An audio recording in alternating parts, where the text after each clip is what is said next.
Test. Testing. Testing. Testing. And testing. All good? You're all good. You guys hear us in the back? Yep. Okay. Okay, for the person in the back doing the recording, you can begin. We ran out of the Ed Cupid's bobblehead dolls, for those of you who... Okay, good evening, everyone, and welcome to the December 7th, 2022 Bruce Township Planning Commission meeting. Our meeting start time is 7:08 p.m. Dana, would you please call the roll? Jared Vinson. He's excused.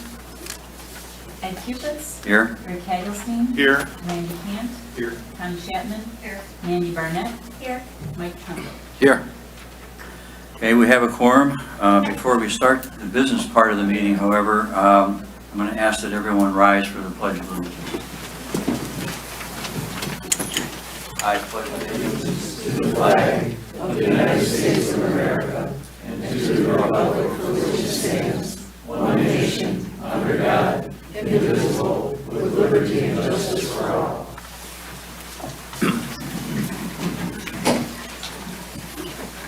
Okay, this is a public business meeting of the Planning Commission, but we do welcome comments at various points in the agenda, as usual. We request that if you have not signed in on the sign-in sheet there, that you do that so that we have a record of everyone that's attended. The commission is made up of 7 Bruce Township citizens. One of them is absent tonight. He's at his job. In addition, we have a township employee, Dana Buchanan, and she participates as an official note taker, and also because of her prior experience, sometimes she has input into the discussion we have. Joe Tangary, to my right, is the professional planner that we have to help us with the decisions we need to make. He provides information, talks about the various requirements that we must consider. And Joe is a participant as well. There will be opportunities on our agenda for public questions and comments. Generally, we ask you to keep comments to 3 minutes. But in a situation where one speaker will represent multiple people, we increase the time as needed. For this evening, it will be about 8 minutes for the larger group. We ask that all are mindful of this time limit when you begin, out of respect for those who want to address the commissioners. When you move to the podium, you should state your name, your address for the record, and we ask that you address your comments to the commissioners and not to the petitioner or back to those that are from the public. So the communication needs to be in this direction. Following these guidelines will make the best use of your time and ours. And on behalf of all the commissioners, we appreciate you being here tonight and participating as we serve the community. We ask that everyone mute your cell phones. We've done that up here.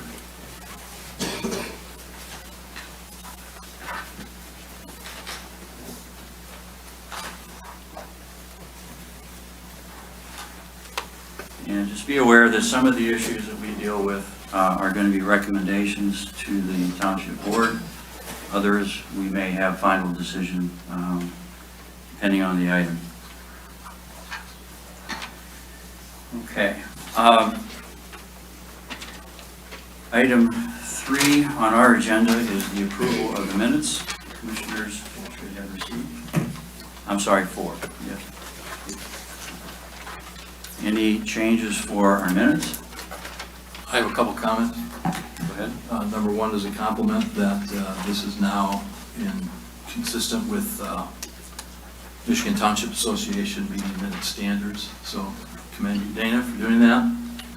On page 2, just for a formatting, under A156 Gates, if we could indent everything underneath there to the right, so it's obvious that that's what that's part of. And the same thing on D, at the bottom of that page, to indent the motion and the A's and the A's. And then one final comment on 5G technology. It says moratorium against. If you could add the words planning commission continues to discuss to the right there. And those are my comments. Wait for Dana to make her notes. Anyone else have a change for the minutes? And with that, I need a motion to approve the minutes, and I'll make the motion to approve the minutes as including the suggestions of Mike Tremblay. Need a second?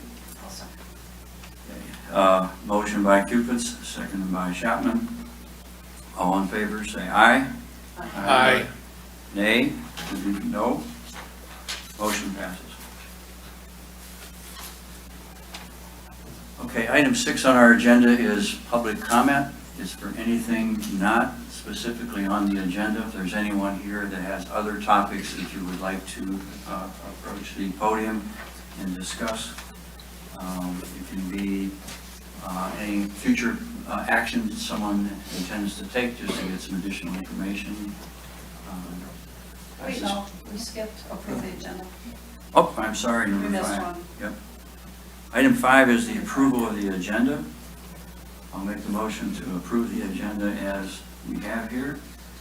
Need a second or a change? Looking at the agenda topics, I thought it might be wise maybe to move unfinished business after public comment. I don't know how anyone else feels about that, but I think that might be a wise thing to do. How many are here for not for the gates issue? So I think, yeah, with the number of people that are here for most topics, I would move unfinished business to after public comment. That's the motion, seconded by, Just that item of unfinished business or all? I move all of them. A, B, and C.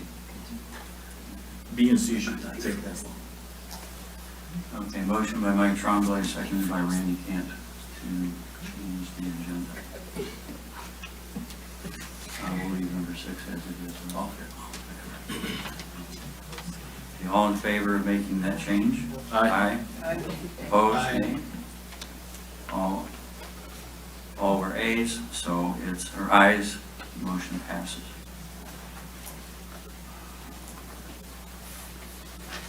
We moved that before. After public comment. Okay, item that we're going to discuss now before we move on is public comments. This would be for something not on the specific agenda that you would like to raise. Seeing none, we'll move on to number 10. Instead of 7, right? Yeah, 10A. Yeah. Okay, with 10A, Joe, I believe you have some comments there to get started.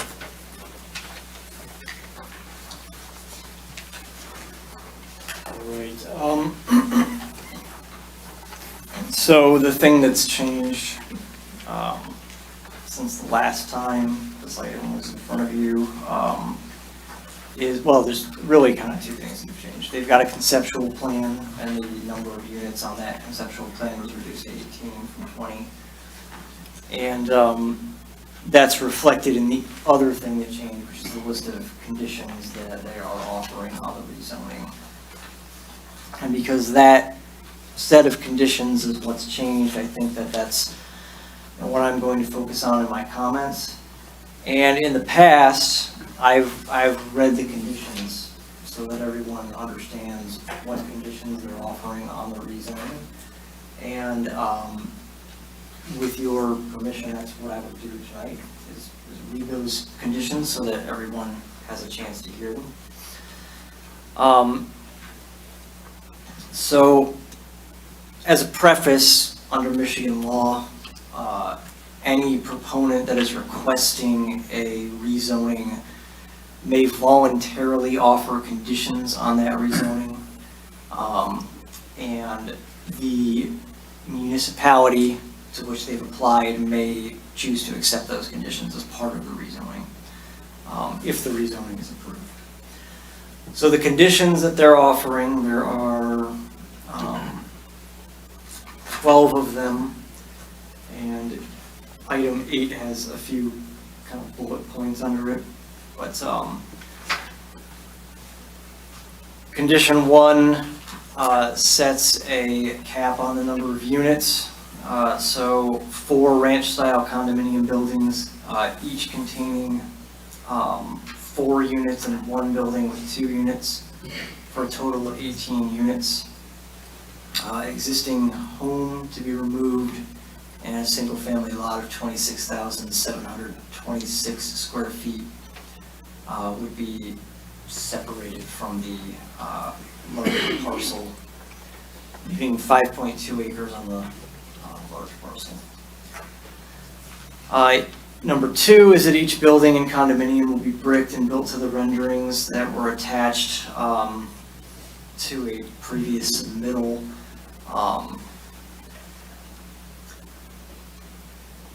Number 3, each unit will be a minimum of 1,400 square feet. That goes on to say, it's understood that zoning board of appeals approval may be required for any front, side, or rear yard setback variances, if any.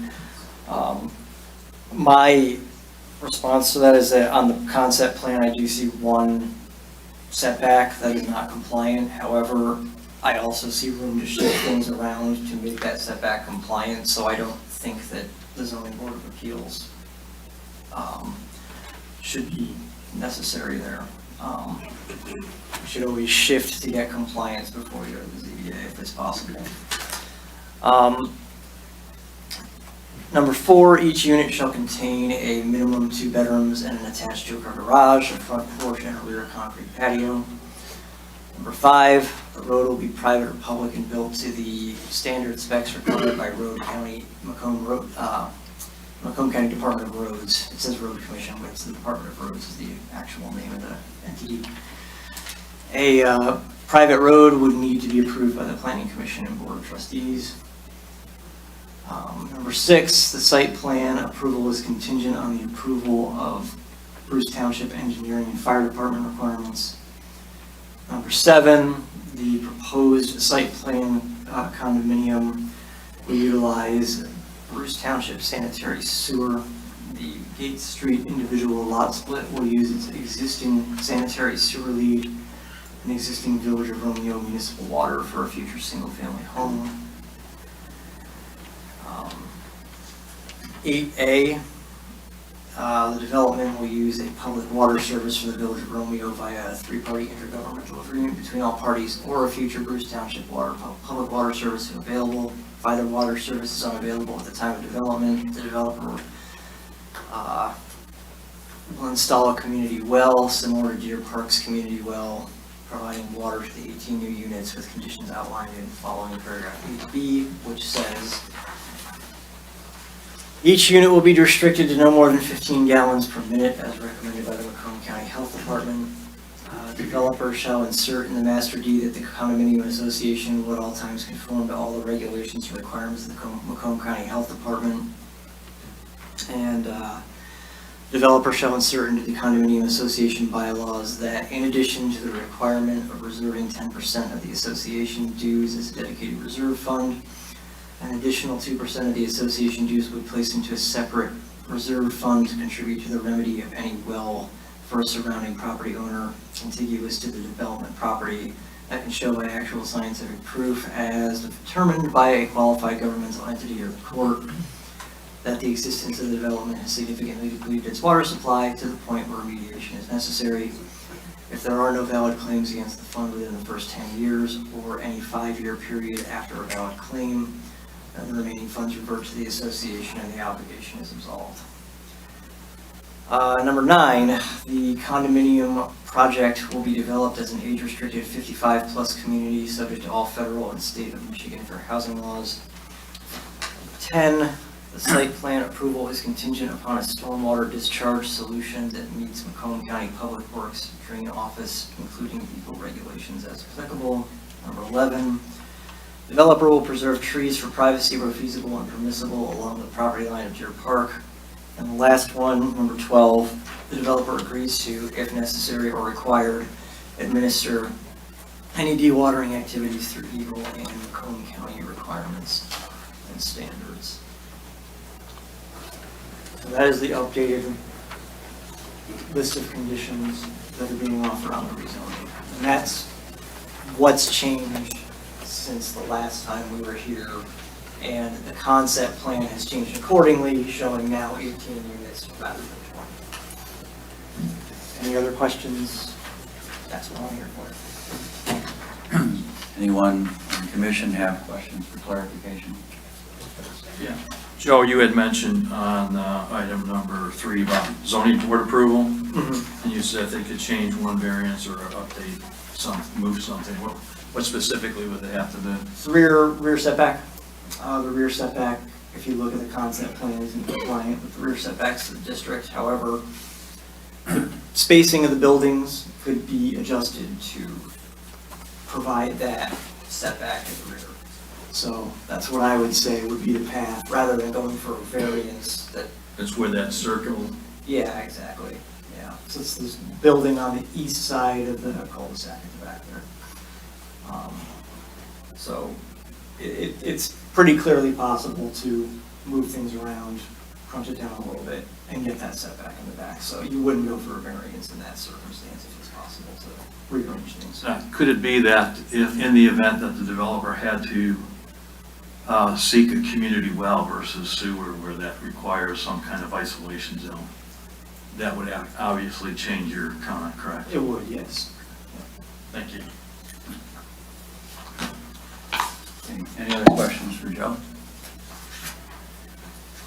Okay, so to the commissioners, we're going to ask the petitioner to approach the microphone, make additional comments as he feels, or as they feel appropriate.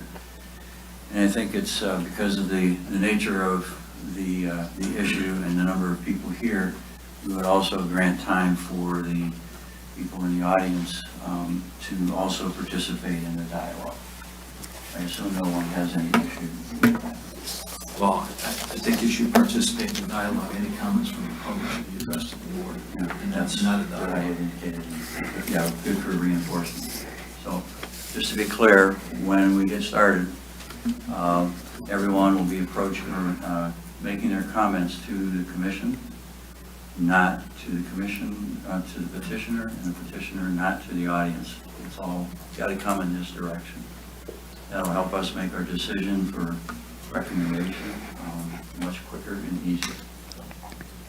Sir? Good evening, Michael Torres, 5865 Jacqueline Court, Washington Township. Here representing Tom Surkoff as the owner of 156 Gates Road. So this is a continuation of a lot of work between both of us with trying to address every single issue of the Planning Commission. Some of the comments at the last meeting were language comments, legal comments, so it took 2 separate months separately to try to gather all the information so we can get it right this time. And in that process, we reduced the total count to 20 from 20 units to 18 units, as Joe has mentioned. We believe that the plan is very similar to Deer Park project, limiting the age group to seniors 55 plus. Will limit, and 2-bedroom design, 2-bedroom condo units will limit the units to less traffic, less activity. Having the turnaround at the very back of the project allows for the bus to actually pull in and turn around fully. And offsetting the site, putting the pond to the east side, also allows the project to not have a straight approach to the back of the project, where a jog always is more approved in urban land planning. The pond itself, during engineering process, if we're able to reduce the size of the pond through infiltration processes through engineering, we'll be able to even save some more trees, actually. So that process will be tested during the engineering approval process. We believe that this is a good plan, and we believe it addresses every single issue discussed over the last 2 or 3 meetings. So we're here to take any additional questions from the board, try to get to the finish line. Okay, any questions from the commission before we move to public discussion and clarification? I'd like to reserve my comments until I hear from public. Okay, if you are satisfied with your presentation, just take a seat. Thank you. What folks have to say. Anne Marie, you have a representation here of a lot of people. You're going to be the spokesperson, so we'll look for about 8 minutes. I think you asked for 8 to 10 minutes. Yeah. Okay. Now, Yes. thank you. Yes. And witness not This is not a public hearing, so. It's okay? Is this okay? This is okay. Thank you. My name is Anne Marie Boyce. I live at 70170 Whitetail Lane, and I'm speaking on behalf of the Deer Park Association. Excuse me, Anne Marie, if you could pull the mic closer to your face, that'd be appreciated. Thank you. Thanks.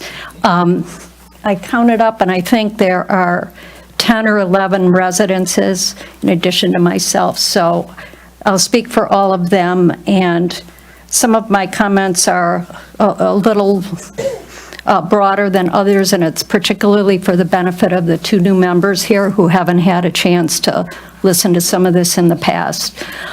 Deer Park has tried to stay open-minded about a neighboring condo development, but we must continue to oppose Mr. Sirakoff's most recent proposal for conditional rezoning of the property. Our concerns relate to several of the proposed conditions submitted. Number 1 is most concerning. The proposal is for 18 condos crammed into the rear 4.5 acres of the property. And assuming Romeo water is obtained, it's still a full 18% denser than Deer Park, at least according to my math. It is not the same as Deer Park, and it's not acceptable, at least to us. Mr. Sirakoff also plans to remove the old house, which we do not oppose in principle. However, he then wants to create a single-family lot of 0.6 acres upon which some future R1B-sized house which will be built. We oppose that. Mr. Sirakoff's argument for at least the last year has been that the condos are a more tolerable type of development than single-family homes. However, the single-family home on the split-off lot will run directly next to 5 or 6, 20 to 25% of the Deer Park condos, as near as I can see from the site diagram. These Deer Park homeowners will be subject to all the negatives related to a neighboring single-family home and not what they were told to begin with. Number 3 deals with some of the setbacks. I've heard Mr. Tangari's edification about possibly moving a building. A couple of things of note is that there's currently no space reserved for the required service access for the detention pond. It's crammed right near to the rear lot lines. Also of note, in terms of just building design, it appears that these units will now not have basements, which is rather curious. Item 7 seems to assume the sanitary sewer capacity will be reserved indefinitely for Mr. Sirakoff and provided by the township regardless when his development may occur. Item 8A, 8B, and 8B Bullet 1 are replete with concerns about creating a well water system if Romeo water cannot be obtained. Mr. Sirakoff cannot, quote, just install a community well like Deer Park's because that may be his only alternative for water service. The following can easily be verified by consulting Eagle or reading existing laws and regulations. Number 1, the community well would be a type 1 community water supply that requires regulatory investigation and a permitting process by Eagle that typically takes a year or more. Number 2, when groundwater is the only water source, a minimum of 2 wells with separate pumps must be provided, not 1. Number 3, by law, the standard isolation zone under law is a radius of 200 feet in all directions from the well.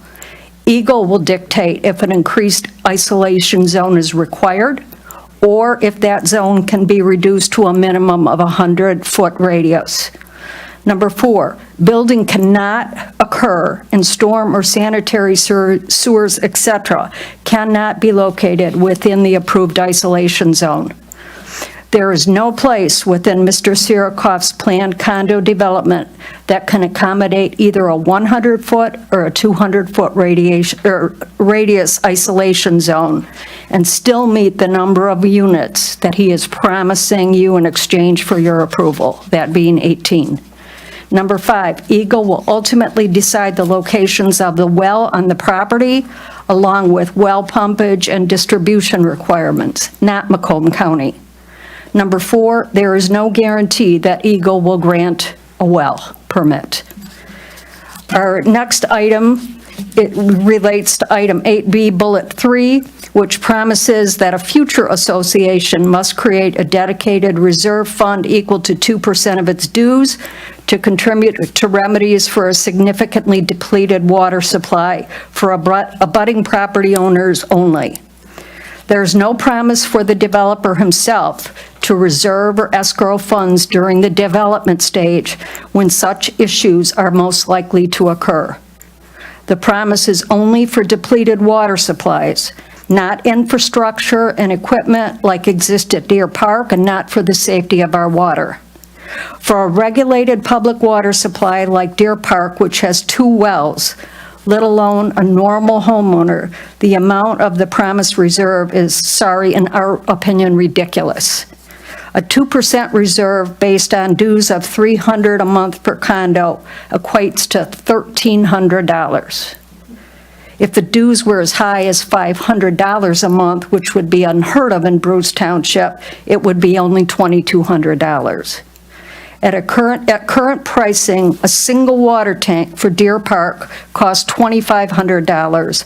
A well pump replacement is $5,300, and a complete replacement of a single well is $20,500.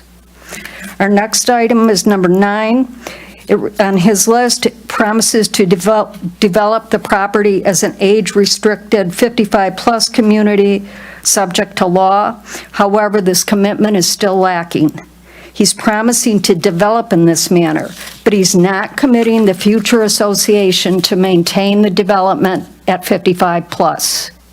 He's offered no provision to age restrict the development in the association's master deed or in the individual condo deeds, and there are no provisions or promises that age-restricted legal status cannot later be changed without the written approval of Bruce Township. Number 10 on the conditions list attempts to placate the township about stormwater discharge. We anticipate this will be a significant issue with development. He has to secure necessary easements from downstream property owners, and there's no easement which exists which grants Mr. Sirakoff's property a right to tie in to Deer Park's private stormwater drainage system, nor does our association intend to grant such an easement. Regarding item number 11, we do appreciate the promise to preserve trees along the shared property line if feasible. However, the latest site plan diagram shows the detention pond right on top of approximately 40% of the lot line. So trees, if the pond stays that size, will be impossible to preserve. Another 30% of the shared lot line will be split off and sold for the single-family home to be built. So Mr. Sirakoff will have no control whatsoever the trees to be retained on that property. In summary, the Planning Commission is being asked to, number 1, recommend a plan that is replete with issues, one that is not only 18% denser than Deer Park, at best, but also contrary to the master plan and plan zoning map in place for decades. Number 2, a plan that is a mixed development of condos and a single-family home that will result in more jumbled and inconsistent zoning on West Gates than already exists. This is also contrary to planning goals. Number 3, the plan that's been presented opens the door for allowing more condos and multifamily housing in this quadrant, and it sets a dangerous precedent. If approved, Mr. Sirikoff has basically provided the blueprint for acceptable conditions. At your January 5th meeting, you were presented with the concept proposal to construct condos just next door here on East Gates in the old daycare center property. On tonight's agenda, you also have a request to develop 8 stacked-up condos at the corner of Kading and Van Dyke, which property, I might add, immediately abuts 15 acres of vacant land. Abutting Mr. Sirikoff's property on the west are an additional 3.5 acres that, if purchased, could be used to create contiguous additional multifamily housing. I found it ironic that the Township's newsletter mailed just last week, and there's a copy back there on the table, again states that the Township's planning and zoning goals are to support the master plan and zoning ordinances and to demonstrate consistency with Bruce Township's direction of proud heritage planned future. As a planning commission, and all that is implied by definition, please base your decision on the long-term planned interests of our community. Deer Park respectfully requests that you vote to recommend denial of the conditional rezoning request for 156 West Gates that's been presented. Thank you. Exactly 10 minutes.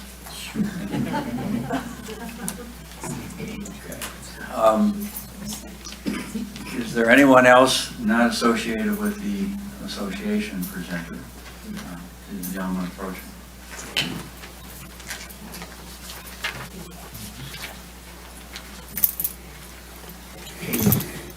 Hi, my name is Don Stone, and I live at 170 West Gates. And I've been living at that property since 1975. I knew the people that lived in that house even before I moved there. And I know for a fact that, they were very proud of their property, proud of the woods behind them, proud of having deer and fox and coyotes, and they're still there today. One of the things that they wouldn't be proud of, and I'm not proud of, is the traffic situation in front of our house. More and more, over the last 2 years, 3 years, we are seeing more and more traffic that is just so dangerous going through that short corridor that connects both north and southbound Van Dyke. It's not a residential road. That is Van Dyke. Even people who make deliveries thinks that's Van Dyke. They don't know it's West Gates, and it's a residential road, 25 miles an hour. It is dangerous, and it is going to get more dangerous the more houses that we build in Bruce Township. It'll exacerbate that by having not 18, but 19 residents next door, because there'll be a house there. So 19 residents right next door that have to come out and enter that property. You guys know that I've been here for 4 years talking about this. We almost get hit coming out of our property, coming out of our driveway, and even going into our driveway. They think we're turning around the corner. When I come from the north, I don't turn my turn signal on at the light. I turn it on after I've been around the light because somebody will rear-end me. It is dangerous. My biggest concern is the traffic and the danger, and adding 19 more homes in that little piece of property right in the center of the problem. Thank you very much. Anyone else?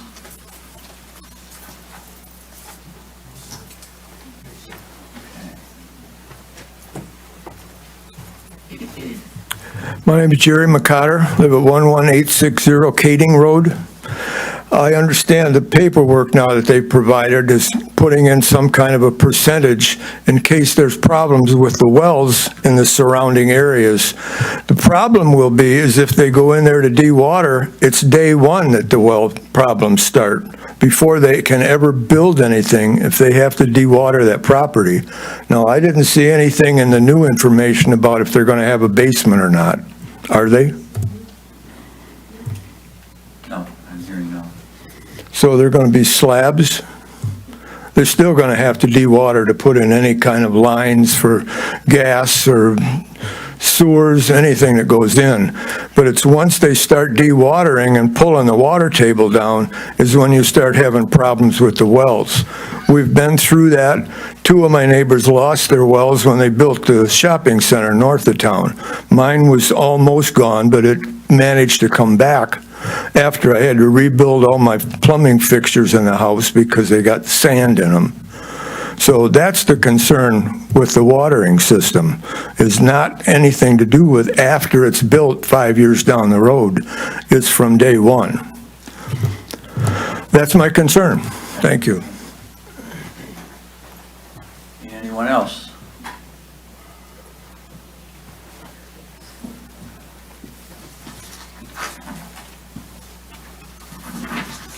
Hello. My name is Kimberly Willing. I live at 58304 Culpeper in Washington, Michigan. My parents live on West Gates at 170, right next to the property that we're discussing. And this is in support of what Don Stone was up here saying, in that I feel that the increased traffic that putting in those properties will cause is going to be a massive effect on the getting in and out of the residences on that street. We already, as he said, have a problem getting in and out. It's impossible to back out of our driveways onto that road. You're gonna get hit. My brother got hit a couple years ago doing that. And it's just one of the many factors as to why I'm sorry, I'm a little nervous, as to why we do not support the, the going forward with this plan. So I just wanted to offer that. Thank you.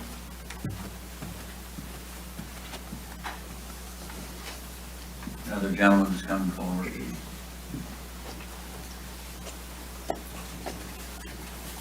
Hopefully my voice will hold out. Fine. Doug Peoples, 11820 Kading, Bruce Township. My concerns are that there's very little writing or wording in any of this about the properties that are on the north side of his property. Right now, I've heard that they're going to go to slabs, and that'll probably affect the current water flow that's coming off his property onto mine and our neighbors. As of last week, the aquifer under the ground is at 3 feet deep due to the recent rains. And if they do some changes over there that cause it to push out, which every development so far has, it's pushed it further and further north and to the east, or west. And if that continues, water's going to start spilling onto our properties, which it is currently, actually. And my neighbor has a pond back there that borders their property, essentially about that deep. And also about tree lines and other things. I don't see anything there in the writing about a berm or any kind of trees left on the north edge of the property. Those are my concerns.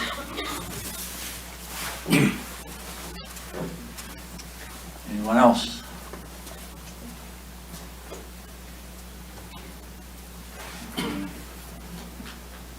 Look like you might be coming up? No? Okay. All right. Having no one coming forward, we'll bring it back to the commission. Can I comment on some of the comments? Yeah. I don't see why not. I'm sorry. Yeah, I we recommend should that. have. Yes. Before it comes to us, like, it was something.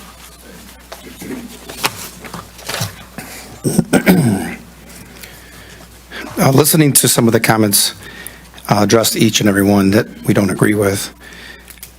So we've heard someone mention a new division of total units by the remaining property that sits behind the residential. We're looking at the total project as a relief to allowing the single family to remain, to be less intrusive.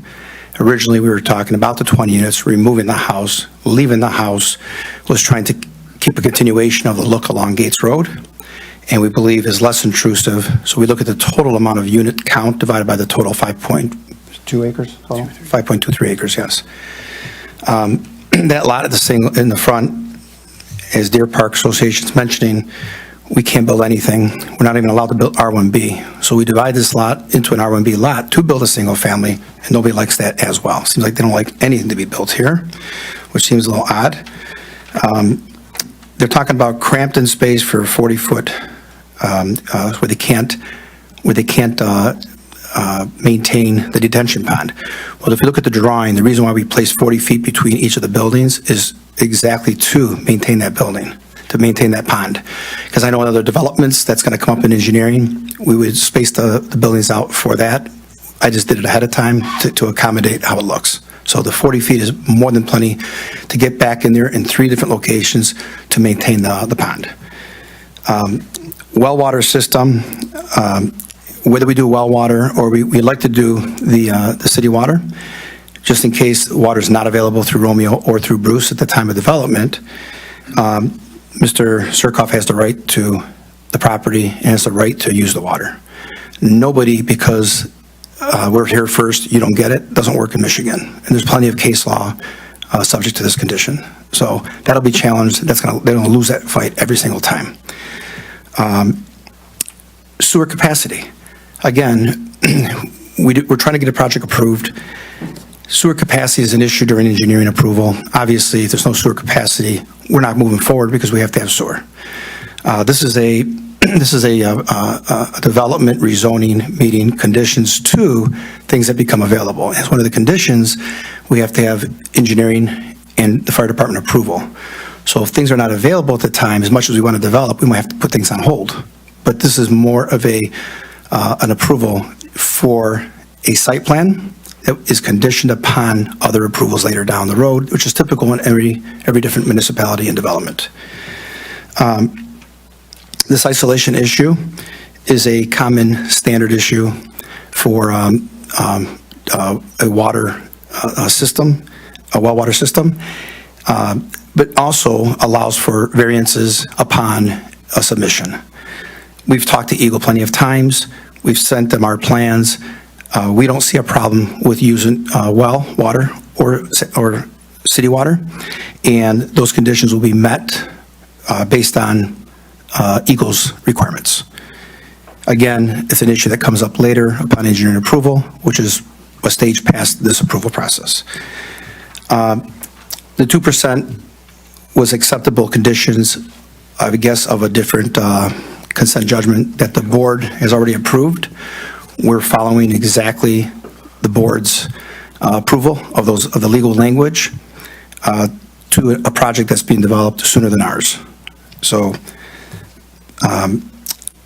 we are committed to age restriction. It will be documented in this meeting. The board will also document that. That means we cannot change unless we get a township approval. And I'm sure the board will require that our deed and restrictions will include that, which is typical. But again, that comes later in the process of your condominium documentation approvals. Stormwater discharge. The way the law works is all water rolls across the surface. Nobody can stop that. If you have another way of doing it, you can do that, but you're not forced to go downstream, go get additional easements and things like that. Again, case law after case law after case law, the water rolls over the surface. And if you're below that surface, it rolls over the surface. We are trying to accommodate everybody and allowing all the comments, letting the engineers work on this for alternatives. But going downstream to pick up easements as a requirement for us to get our approval is not a requirement. It's never been and won't be. And the point is that, I've been developing for 25 years. I can appreciate some of the comments, but I think some of these comments don't apply. There's a lot of facts missing, and some of the comments can be construed in many different ways. And I'm sure Joe can comment on that if he was asked. Trees. It's to our benefit to leave as many trees as possible. It costs me more to take down trees, and it's a benefit to the community and to this project itself when I leave trees. People love trees. They pay more for houses with trees behind them. So it's to our advantage to leave as many trees as possible. If there's if the engineering allows us to reduce the pond, then obviously I save more trees. So we would love to keep as many trees as possible. And with one of the gentleman's comments to berms, if we can place a berm, there's plenty of room, we can maintain it, we can add berms. We have no problem with that as well.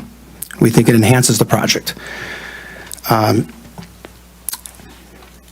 This is a rezoning meeting, so I just want to keep everyone in mind that a lot of these conditions will all come out in the wash during engineering process, which is the appropriate time to address those. I think it's,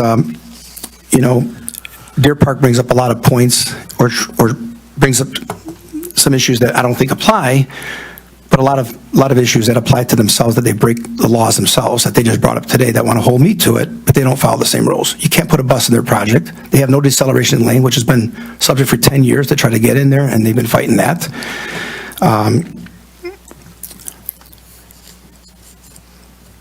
I think Deer Park set the precedent when they got approval.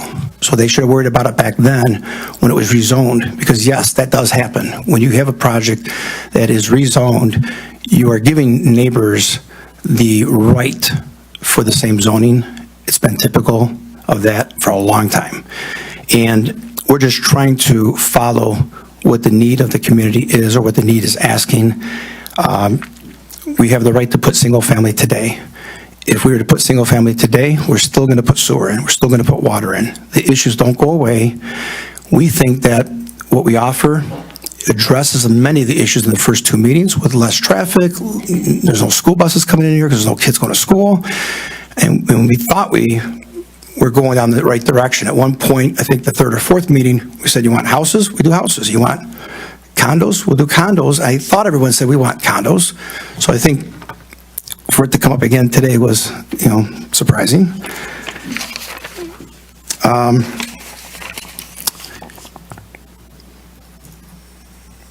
The traffic, once again, we know that the traffic count with a single-family project is double per day than a condominium project. And that's mostly, or triple, sorry, that's because of the kids. And kids go to sporting events, kids go to school in the morning, kids come back from school, parents come home from work. Most people that go into a retirement type of condominium project usually don't work at that point anymore. If they do, they might work from home. And we believe this will have a great reduction in traffic and actually help the situation. Dewatering, that's going to cause the wells to dry up. Wells are 40, 80 feet deep minimum. Dewatering will be 4 to 8 feet. We don't believe it's going to affect well water, not at 40, 80 feet deep. We think surface runoff will be controlled by the contours of the land that we're required to put in. And I think the last one was berms, that we can add the berms where applicable, but again, upon engineering approval, because we'll be required to put drains in, swells in, and things like that.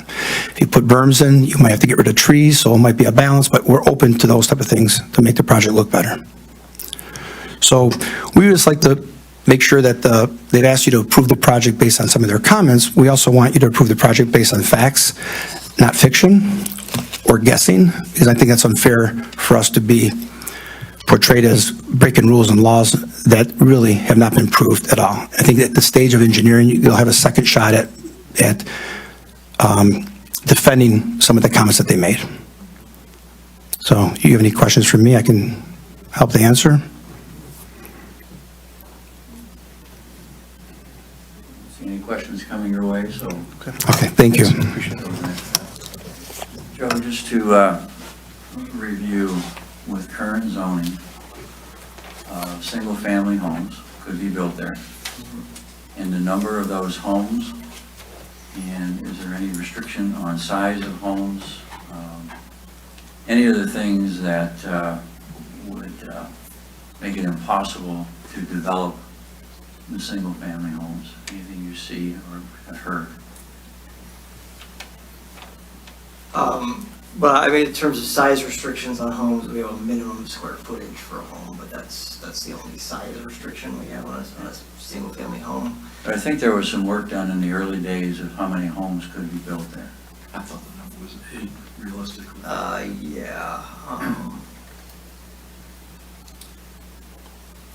It's just by the raw math, it's 12, but yes, with putting in the infrastructure and things, yes, it would probably be something more like 8. I don't think 12, 5.2 acres. Yeah, that's what it is, but, yeah. It'd be, if you just actually just take the raw acreage and divide it by the minimum lot size, but you've got to, Realistically, it might be yeah, fine. you've got to take Because of infrastructure. road out and things like that, so you're not gonna get 12. But yeah, something like 8 is probably what you get. The gross square foot allocation for 5.2 acres, it's 226,512 square feet, and for R1B, that's 20,000 square foot minimum lot size, right? Yes. Yes, yep. So that comes out to 11.3, and that's not including, as you already mentioned, infrastructure. Right. I'm asking some of these questions, all of these questions, because we have at least two new members to the commission who were not part of the early on meetings, so I'm going to make sure that that's clear. Sure. So the whole issue of traffic, I think they did present a number that I cannot recall at this point. But based upon your experience, Joe, and opinion, is it correct to assume that if these were single-family homes, number one, there would very possibly be more than 2 people living there? Number two, that those people would potentially, probably make more visits out of the neighborhood in a given day, thereby being a higher traffic situation than what these gentlemen are proposing. Yeah, I mean, on an average per unit basis, your ITE trip generation manual says that a detached single-family home will generate more daily trips than an attached senior unit, yes. Okay. Is there any requirement in creation of a single-family neighborhood that requires trees of any sort, any vegetation, if it's already existing, or requires it to be added? It depends on a few things. So if it were done as a site condominium, our site condominium standards would require street trees essentially at a rate of 1 per lot.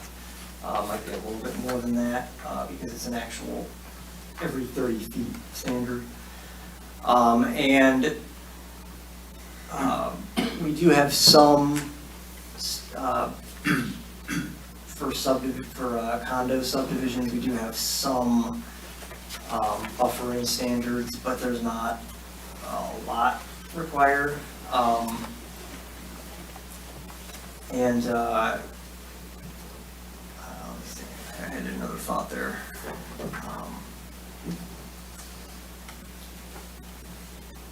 Trying to recall what I was just going to say, but no.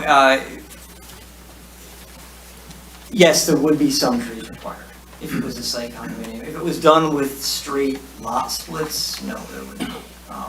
You would probably have to have some sort of private road or something in there that would require some trees along that, but otherwise. Talking specifically the border to Deer Park. Your recollection of what the lots would be, would there be requirements to put trees in between Deer Park and a single-family development? No. Oh, okay.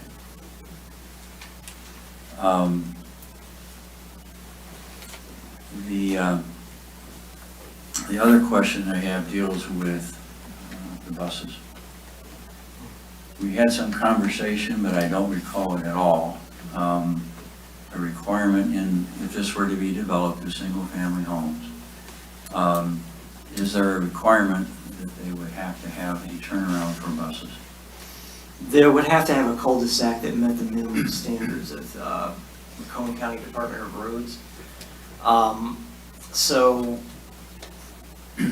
not knowing what the radius that would be required for a bus is, I'm not sure if there's a difference there necessarily, but they would definitely have to meet the Macomb County Department of Roads standard. What would be the difference between a school bus and a fire engine? If the fire department has to approve. I think if you're meeting the county standard, you've got a cul-de-sac that's going to accommodate Fire that department. fire department apparatus turning Yeah. around, So it would be functionally the same in terms of what could turn around in there. When you compare traffic, okay, 10 houses would have more vehicles, more times in and out, but you have 18 condos, so how can you compare the difference in traffic from 10 houses from 18 condos? Yeah, I mean. I can't believe there would be that much difference. You just have to do the math. It is about, based on the ITE manual, or Institute of Traffic Engineers, is what ITE stands for, you would expect about 2 to 3 times as much traffic from a typical single-family home, which is, they're obviously working with averages, Yeah. but you would expect about 2 to 3 times as much traffic from a typical single-family home than you would from an attached senior unit. Okay, but you have more condos too, so whatever. It's the nature of the number of residents in the single-family home. And I have 4 in my home. A year ago, 2 years ago, I only had 2. So if I were in a condominium, it was a retirement condominium, 2 of those people couldn't have come in. Now, one of them could, but the second one could not. From the standpoint of water, you've heard the comments, putting you on the spot, the comments of the Deer Park residents and the developer.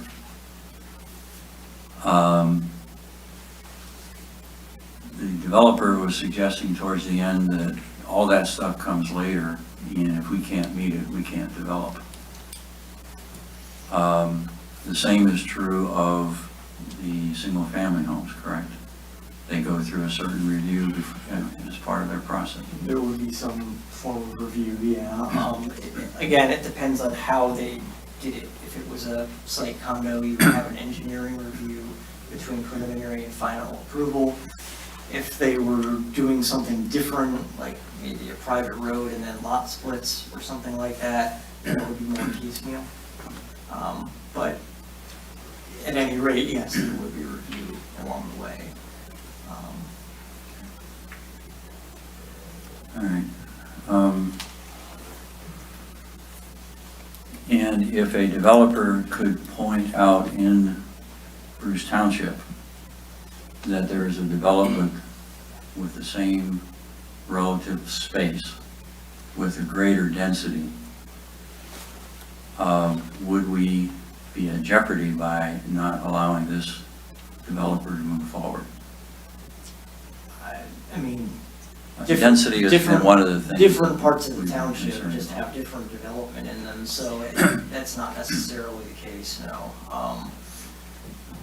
If there's more density somewhere else, that doesn't necessarily mean that here is required to go up to the same level. I mean, your township is planned and zoned with varying levels of density across the board, so.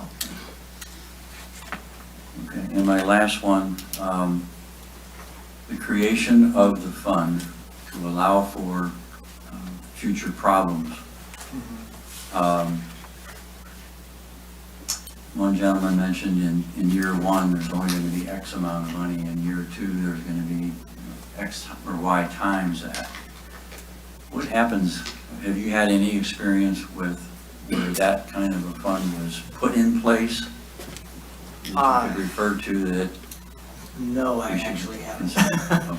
Okay. To be very frank, I've not had a condition like that before in a master deed. It's outside my experience.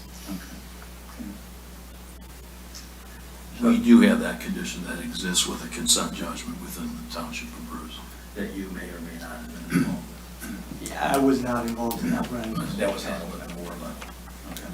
But I So guess it my, does exist. it does exist, but my question really isn't if you have knowledge of it. If there's a problem in year one, what happens? The Well- fund is a certain amount. There's a problem in year one because there isn't any money. But this was done as a compromise from a consent judgment that had originally a bond requirement, and the developer could not get bonded because the requirement or the conditions were vague with respect to well failure. There wasn't an area defined, and well failure wasn't defined, so he couldn't get bonded. The proposal by the developer was just to remove the condition. As a trustee of the township, I suggested that not be the case, that we should get something in return because we were concerned about the well function. So he offered some compromise, which was this fund, and with restriction of water, so he would have less chance of impacting the well. And it was acceptable to one of the major contiguous developments there. So the board was okay with changing the condition in lieu of that. We couldn't get, that the developer couldn't get a bond, but we did something in between not having anything versus having something. That's how that all came about. Ed, can I comment real quick? It'll address your question. Any objections to hearing? Okay. I believe the reason why that was accepted is because the first thing they do upon a well acceptance is they test the ground. They drill, they test. If there's water there, they're developing. If there's no water, they're not developing. There's no permit issued. So I believe what that condition was for in the future, if something was to happen, because the condition existing upon the approval would not give you that problem. So I believe it was a later prevention process. Test wells there were very adequate, Yeah. so the risk was small. Yeah, so develop my property, if we do the testing, there's no water there, we're not developing it anyway, so I think the issue becomes mute. Yeah, I think one of the concerns that I heard in the past was someone who said they were concerned about, it was, I think, on Caden Street, that their well went dry when Deer Park was going in. I can't absolutely guarantee that that's what I've heard, but that's what I'm They said when the shopping center went in. Okay. Yeah, I had mentioned to a couple engineers the same question that came up. They didn't understand how, because there's requirements for the wells. The depths of the wells are quite a bit deeper than 5 to 8 feet for dewatering, so they didn't understand that quite. And they said, Mike, can you elaborate? I didn't have any testing, or the well could have been dry for other reasons. Maybe they were uphill, downhill, or next to each other. I don't know. But our conditions, based on what we have on a flat land, is not the same. And again, all of this will be reviewed on engineering. We want to make sure we have a project that we can supply water. Otherwise, we can't sell a unit. So we believe that all this will be worked out in that engineering process, and that this form is not the form to debate. Okay. Well, I wanted to bring those issues out, kind of as a recollection of what I was thinking at the time, and make sure that everybody has exposure to that. But we're back to the commission, and so I'll open it up for commissioners to comment, and ultimately, hopefully, a motion to approve or deny, with it going then to the board, who had it once before, and sent it back. There were reasons for it, and I think we climbed all over the 17 different ways and so on, and people have formed opinions, and hopefully listened carefully this evening as well. So, commissioners, any thoughts, comments, questions? I have a question for the developer and the applicant. There's nothing in here that says that there won't be basements, but I heard today that there's not going to be basements. Is that, We don't know who brought up slabs. There were always going to be basements. yeah. So the plan is still have basements? Yes. Okay. Yeah. I do have a question for the gentleman in the back. Are you a retired bus driver or a current bus driver? Do you mind coming up here? I want to have a couple of questions for you, if you don't mind. I can't speak for the district. No, I recall you making a statement at a prior meeting. I just wanted to make sure I heard it right. Okay. Is it true that the Romeo bus system does not allow you to drive into Deer Park because of the traffic on? That's, it's basically anywhere along Gates because of the traffic. So if this were to have a development, the bus wouldn't enter? No, into this? the bus wouldn't, but that cul-de-sac requirement is for fire equipment. Yeah, thank you. That's what I understood. I just want to make sure. Thank Okay. you for your All right, thanks. input. So the bus would stop on Van. There are the senior buses that go in there. Yeah, those are smaller They're small. buses than yours. No. Okay, other comments, questions? Yeah, who was a planning commissioner in 2018 when this was first brought up by the applicant? I know, Connie, you and I, you guys were. Were you? 2018, well, mine expires this year, so. And you were not, right? Correct. Okay, so I just want to provide a little history, and Connie, you can correct me if I say something that you. If I wouldn't remember, yeah, So, it's been a long time. this originally came up in 2018-19. The applicant wanted to rezone to RM1. There were no conditions attached. The planning commission made a recommendation to the board to deny, and the board denied. So the developers had the tenacity to continue pursuing this, and to his credit has provided conditions so that rather than just zone to multifamily versus half-acre lots, he's saying, I'm going to follow these conditions. That's a compliment to them. The question the planning commission has to judge is, have these conditions come far enough to create a impact that is less intrusive than what the developer is allowed to do, which is probably about 8 single-family homes. Now, when we first started this, many people were against it. Deer Park was the only one that was willing to entertain it because they looked at perhaps this might be less intrusive with condominiums. However, you heard from the representative today that they're not in favor of the way it's construed today. So I just want to bring up a few things. One is the density. The density is more dense than Deer Park. Deer Park wanted something similar to them. Her statement is, the Representative Anne Marie's statement that it is 18% more dense is, if you just look at the condominium project, the developer stated that you got to look at 19. So it would be less than 18%, but it still would be more dense than Deer Park. Because the amount of property on this one is 5.2 acres with 19 residents versus 20 on 5.9. So it's still more dense. I think the other thing that the Planning Commission has to consider is there are some issues that were brought up here that would be an issue irregardless of what was developed there, whether it would be single-family homes and or condominiums. Dewatering, sewer issues, those exist no matter what. No matter what, yes. So I just want to point out maybe some other things here that might want to consider. So first, you have to give the developer credit for putting conditions together. Because then the township at least has something that they know is going to be there, rather than just a blanket, it's rezoned to this, you can do whatever you want as long as it meets the zoning. Some of the things that I have a concern with is sewer capacity, because right now, Bruce Township, with everything that is currently on the books, we don't have any sewer capacity. So we'd have to negotiate additional sewer capacity to accommodate this development.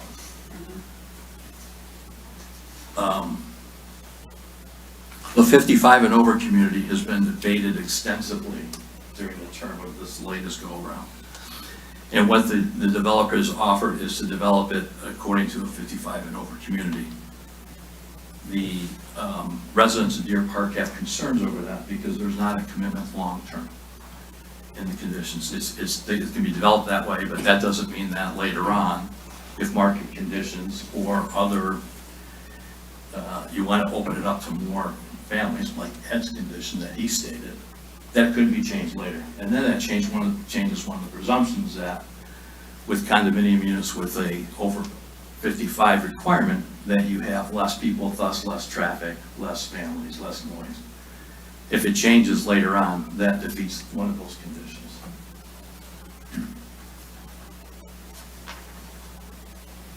There was a question about the well impact. The conditions that the developer has offered are conditions that the township had accepted on another development. The risk that you have there is that there's some immediate problems with wells, there's no money for remediation. So there's a couple of things that we discussed with the other development. One was a bond issue. The bond they weren't able to get it bonded. But the other alternative is an escrow, an immediate upfront escrow. But that's not part of the conditions that we see here. But that would alleviate that concern. And let me see. Regarding the neighbor to the west, Mr. Stone, and I think it was Mr. Stone's daughter spoke. One of the conditions in a prior offer provided some trees that would help shelter that, but it didn't address the Stone's concern, which is more on traffic than anything else. And then finally, and this popped in my mind just recently because there's another thing on our agenda regarding rezoning some C1 property not too far from there into multi-residential.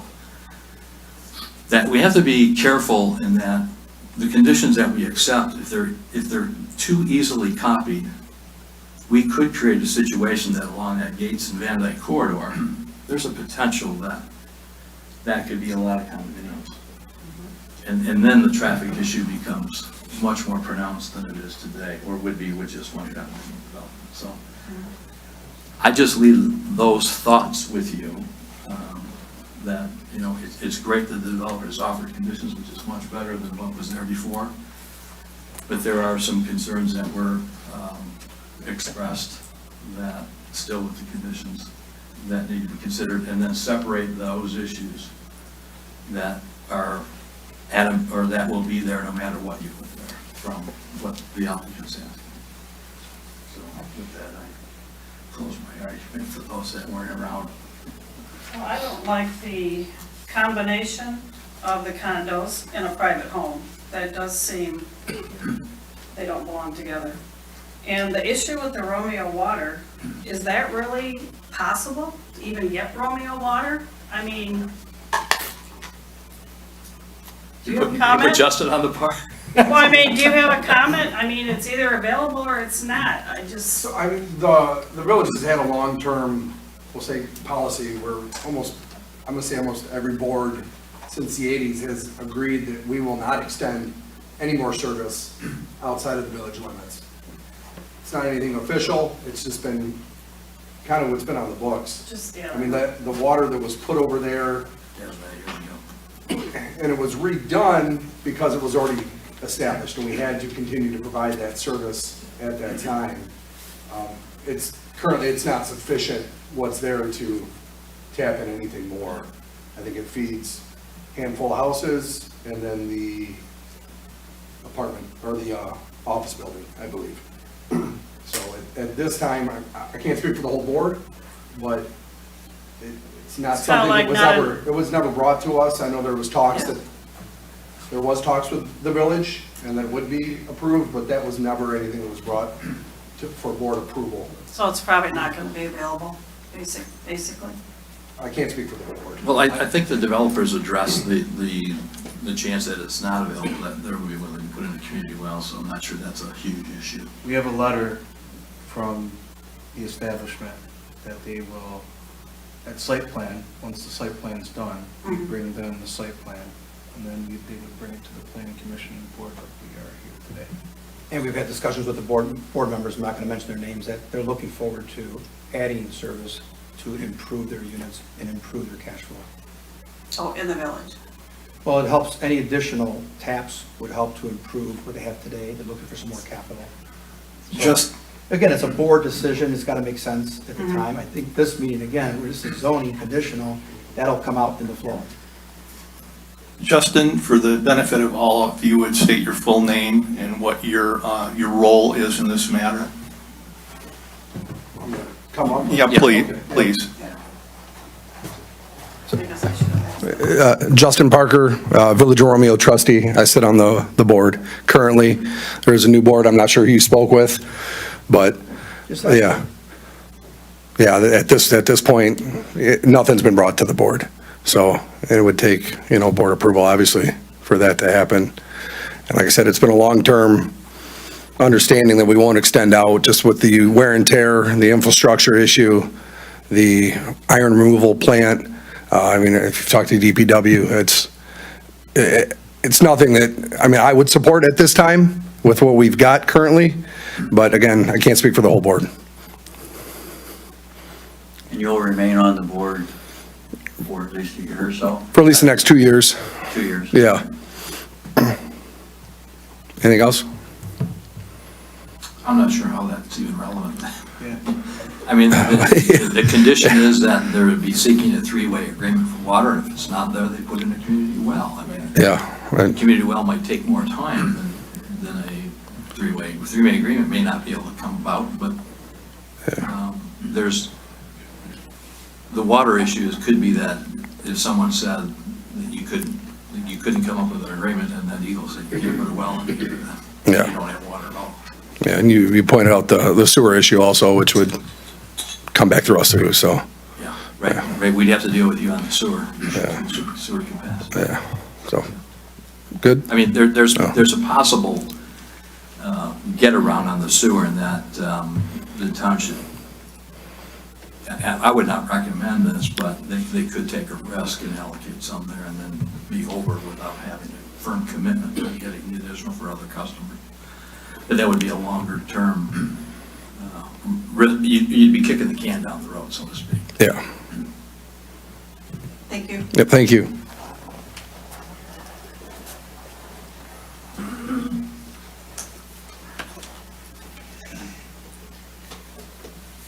Just going to let a little bit more time for thinking and before, this issue has been around for a long time.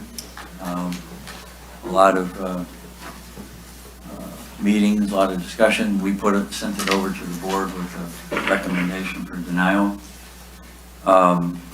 In the course of that, it came back to us.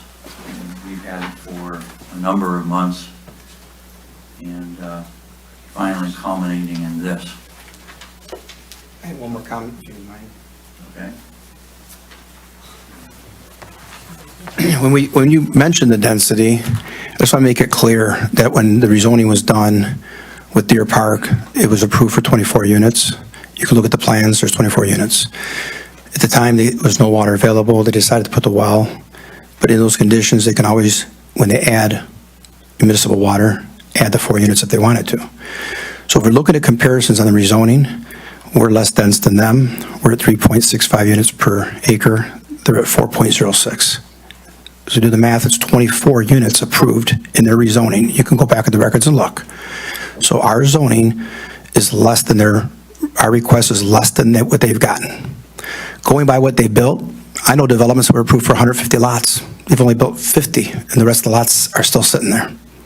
Doesn't mean they didn't get approved. They were approved.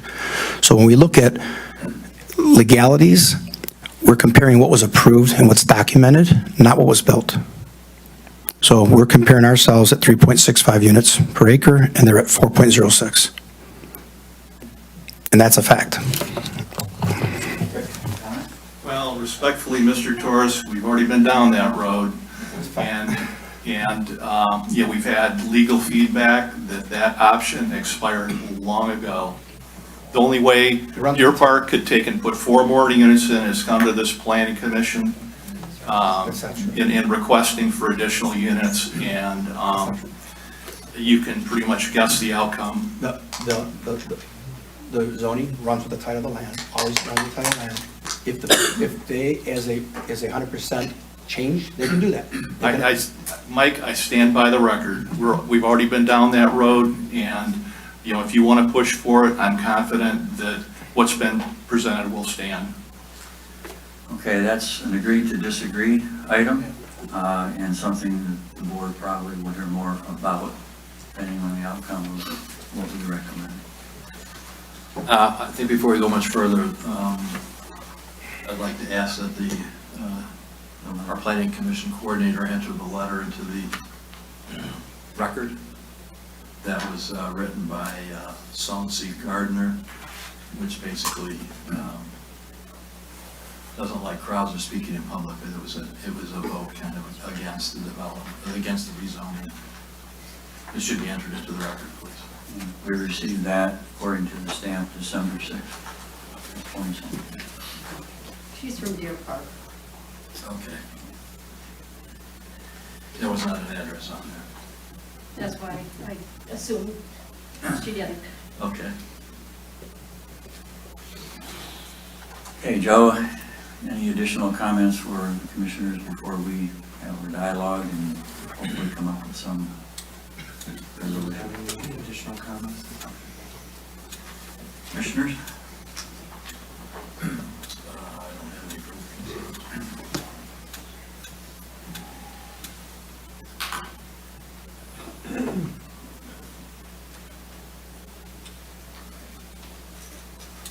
I'm going to make one additional observation, and I know there's people on the commission that already disagree with me because I had a conversation with them. There is a development in the general vicinity where I didn't take out ruler and tape measure and all that, but I'm convinced that the density that is there is equal to or exceeds what's being asked for. And, but it is surrounded by a lot more land, vacant land. It's vacant in the front with some signage, it's vacant in the back. But as you enter in, there is a stretch of, I believe, don't count and then call me and say you're wrong, 14 to 16, two sides of the road in what I think is probably, and again, didn't measure either place, but I think it's as dense or denser than what these fellows are talking about. And I'm not saying I'm in favor of what they're talking about, I just need to present the facts that I have or the information that may not truly be fact, but sure looks like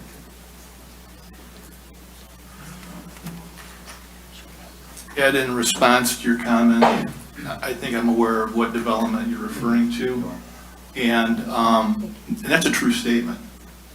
It is very dense, but I would submit what's most relevant is the density that is closest to the applicant's property that's requested for rezoning, and that benchmark is Deer Park. It's right next door. It's not, a half mile up the road.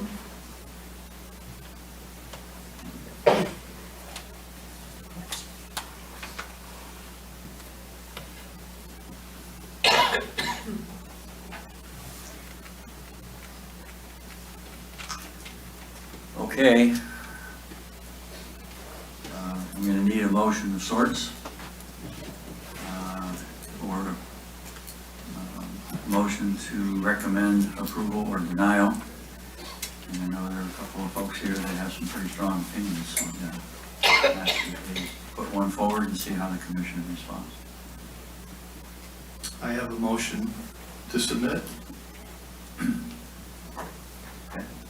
Okay, regarding applicant Tom Sirkos' application to rezone parcel 1401-35-151-025 at 156 Gates from R1B Single Family Residential to RM1 Multiple Family Residential, I would like to submit a motion to the board recommending denial based on the following. Number one, the request to rezone from R1B to RM1 was originally denied by the Board of Trustees on November 19th, 2019. The original Planning Commission meeting addressing this request was July of 2018. The request at that time was not a conditional rezoning. However, many of the reasons for denial with that request still exist for the current request as follows. 1A, the requested rezoning is for a 2-level jump in increased density that has historically never been approved. 1B, the applicant has not shown why the property cannot be developed as currently zoned. Item 2, approval of the requested rezoning is a 2-level change in density that is also inconsistent with the Bruce Township Master Plan, future land use map, zoning ordinance, and could potentially set precedent that could impact development or changes to existing zoning to surrounding parcels. 2A, regarding applicant's condition number 1, results in an 18% higher density level than neighboring Deer Park that the applicant previously compared his development to. In addition, the request to allow increased density compared to Deer Park is inconsistent with the township work group discussions with the developer. 2B, requiring a parcel split to include a single-family home in between 2 multifamily condominium developments is also inconsistent with the work group discussions with the developer. 2C, approval of the conditional rezoning request would grant a special benefit to the property owner not granted to others. 2D, the surrounding properties are primarily zoned single-family R1B residential to the north and west. Item 3, pertaining to applicant's condition 3, requiring a unit size with a minimum of 1,400 square feet, states that zoning board approval may be required for setback variances. There's no mention of changes that may be made to the applicant's conditions if zoning board approval is not granted, leaving an unknown for the township. Item 4, applicant's condition number 7 states that the condominium development will use Bruce Township's sanitary sewer. At the current time, Bruce Township does not have the sewer capacity requested and would need to negotiate additional capacity and terms with the Village of Romeo.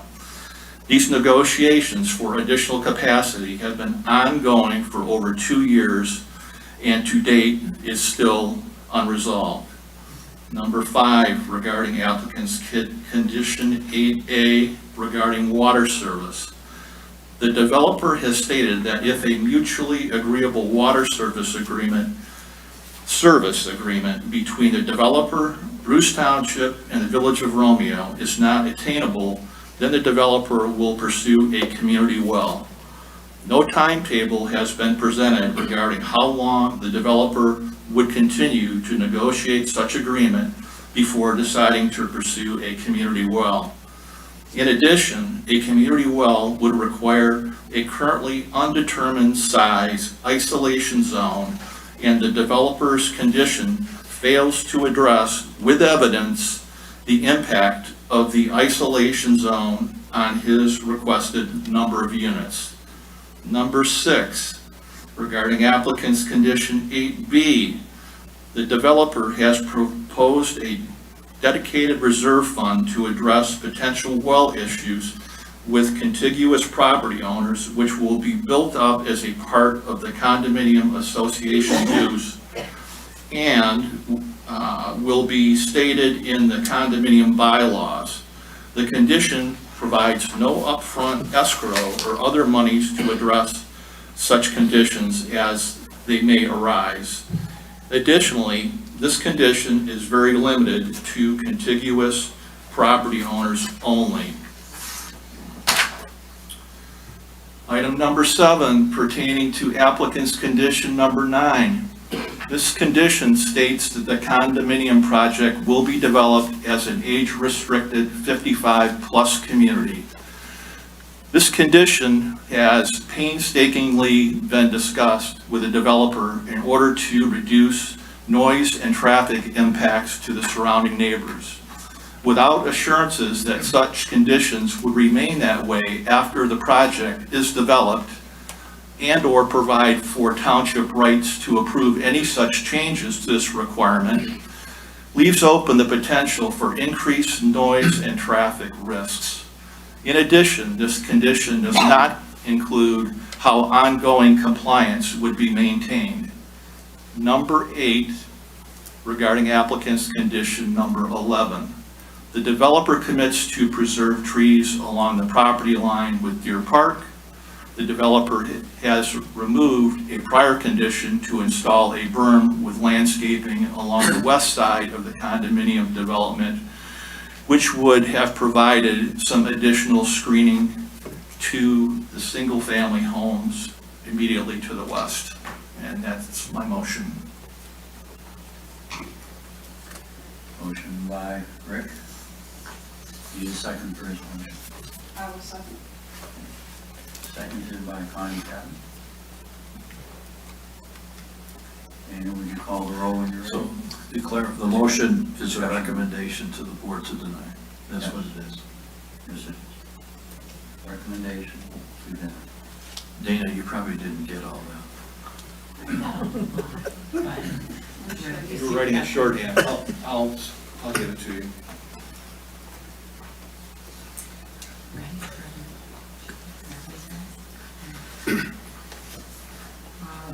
Barnett. Oh, did you open it up for discussion or not? Yes.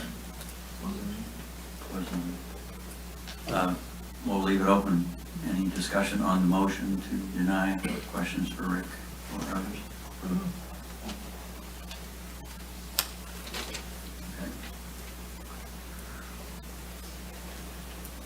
Okay, Dana? Start again. Barnett. Yes. Chapman. Yes. Walker. Walker. Walker. Oh, boy, you got old shape. Wow. I'm so sorry. Chapman. Yes. Campt. Yes. Hagelstein. Yes. Yes. Barnett. Tremblay. Yes. Jared's absent. And Cupid's. No. Motion carries as read.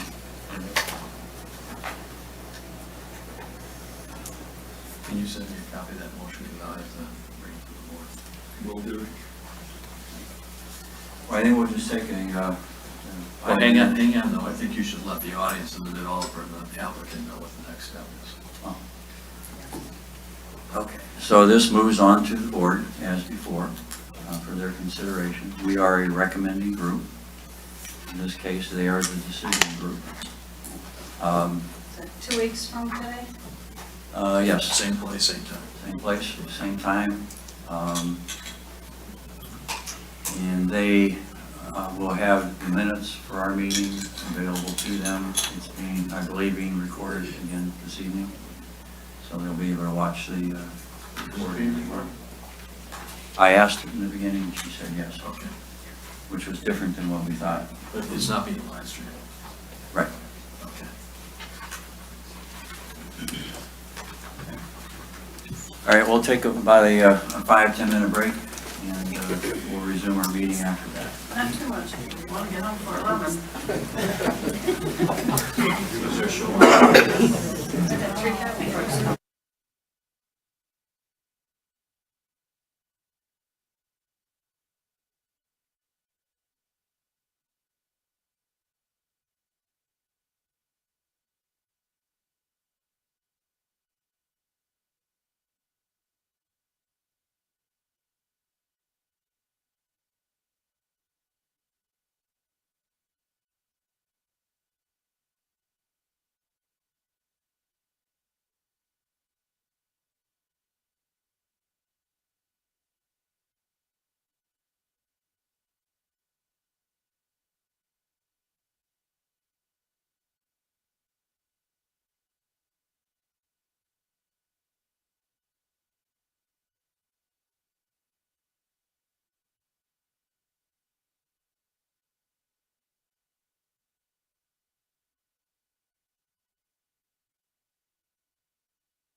everywhere across the state, whatever, the planning commission, but the regular ordinance, the final decision, or is it different in different places?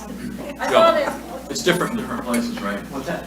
is With it the respect to same, what the board approves versus what the planning. does the planning commission always give their recommendation and the regular board always do, or is it different in different communities? Different in different communities, so, the Some communities let the planning commission make the final decision? on certain things, a rezoning always has to go to the legislative body, because that's a change to a law, and only a legislative body can change a law. The zoning map is part of the zoning ordinance, therefore it's a law. But yeah, it really varies from community to community. In some communities, site plans are all done administratively, and planning commissions only look at special land uses and plan unit developments, and things like that. Okay. You guys have final approval of site plans, but not special land uses. It's different in other communities. Some communities send everything to the board after it goes through the planning commission. So it does vary quite a bit. They should. And then we'll go from there. Yeah, we do have 57. Okay, we're going to reconvene the meeting of the Planning Commission of December 7th. And we are going to move on to item 10B. So that's still on your docket, and then we'll get item 10C, and then move back to the top. Okay.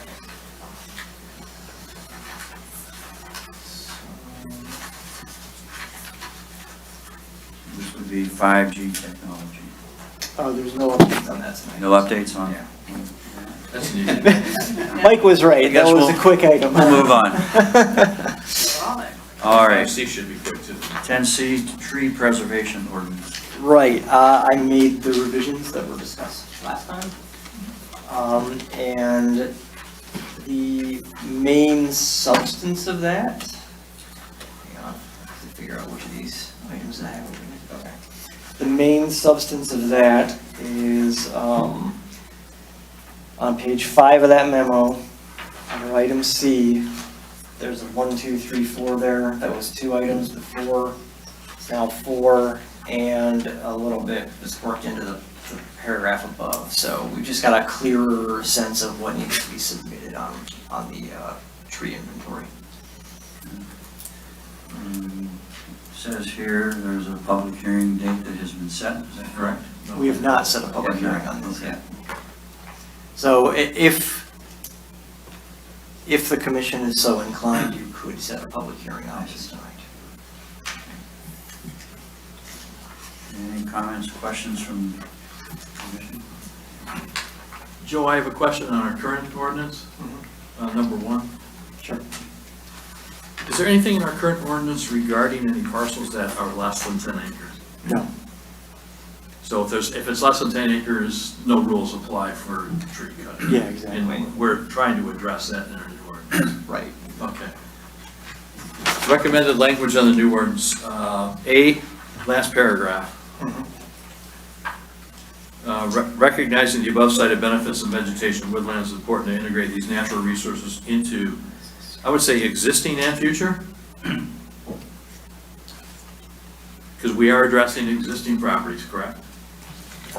So would you say existing and future should be? Yeah, I think that's fine. Yeah, existing and future. And then developments with S with the brackets around it. Yeah, that's fine.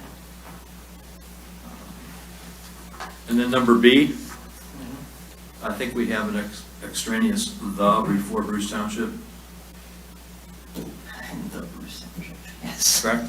Yes. I think I originally had the township, and then I added Bruce and didn't take out the. Yeah. And then we'll come out on spell check. Yeah. B1A, Okay. the A through E conditions.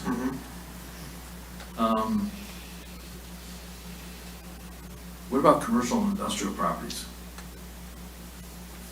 Let's see. Does that apply? Because it says no person shall remove a tree or trees that cause a tree which is without tree removal permit. And I just wondered, because number D specifically talks about residential type parcels and their sizes. Just wondered, what about our commercial industrial areas?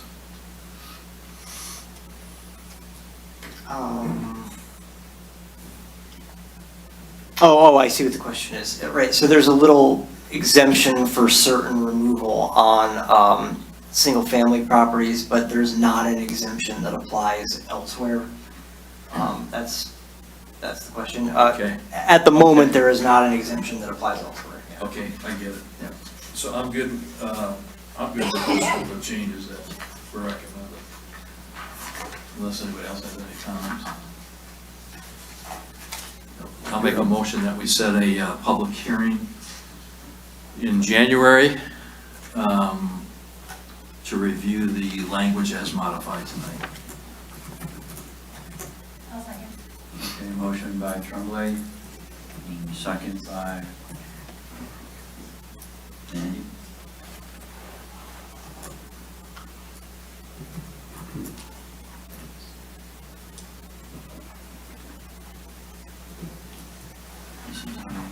Any discussion?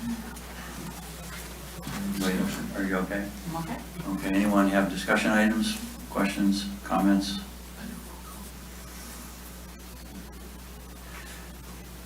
Okay, could you do a roll call? Sure. Barnett? Yes. Chapman? Yes. Camp? Yes. Hagelstein?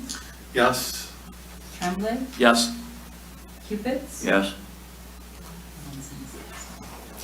Thank you. I'll make those small changes and we'll get it on there. And Dana, when I send you the notice of public hearing, please make sure it says 2023. Oh, yes. Because It's what? January. it's going to be January 2023. I don't want to send a notice that says 2022. Doggone, I missed it. Okay, we'll move back up to item number 7. Dana, when you're ready, let me know.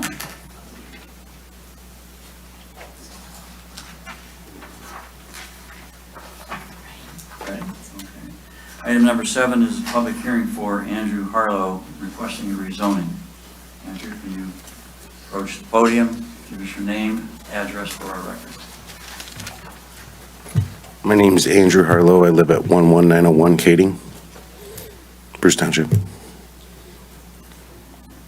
Okay, and then describe for us what it is you would like to accomplish. I'm trying to take a property that is zoned C1 commercial and integrate into residential multi property.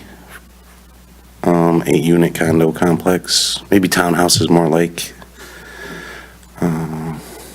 Condos or townhouses for purchase or for rent? I'd probably use it as a rental, just like, because I live on Kading, so that way I can kind of keep control of who's moving in and out. And, you know, and I need some kind of retirement. I'm a construction worker, so I'm trying to look towards the long future. Okay.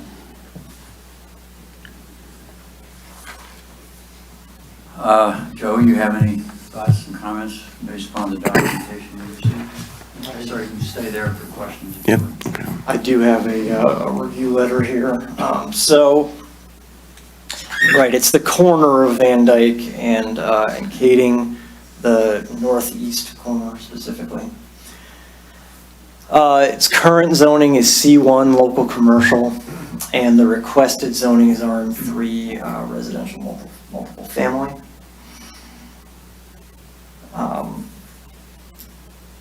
So the submission package does include a little conceptual plan showing 8 units, 6 2-bedroom units and 2 3-bedroom units.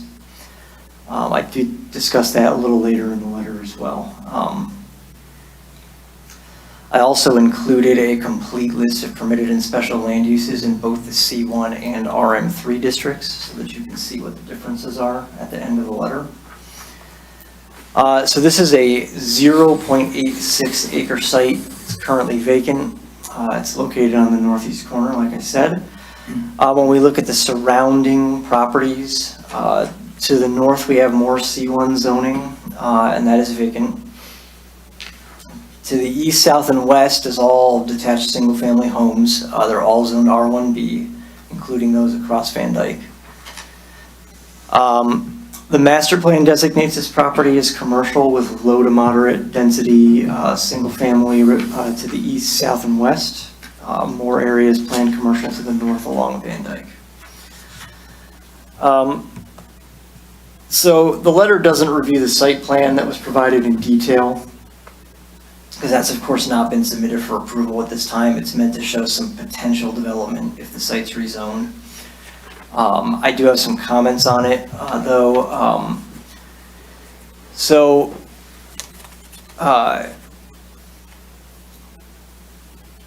The units that they're showing on the plan, based on the standards that we have in our ordinance, would require 33,000 square feet of lot area under RM3 zoning.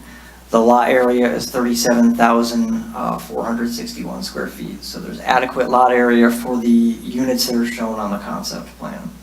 There are some layout issues, though, on the concept plan. There are some setbacks that are not met. It shows the right number of parking spaces, but the location of the trash enclosure, there are a couple things on there that would have to change if the site plan were to be approved. So I want to make that clear.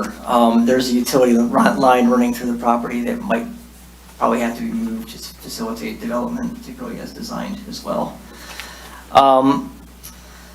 Like I said, site plan's not in question right now. I did just want to make all that clear, though, that what's shown on there, though the land is available for that number of units, it would have to be reconfigured somewhat to meet the standards of the ordinance.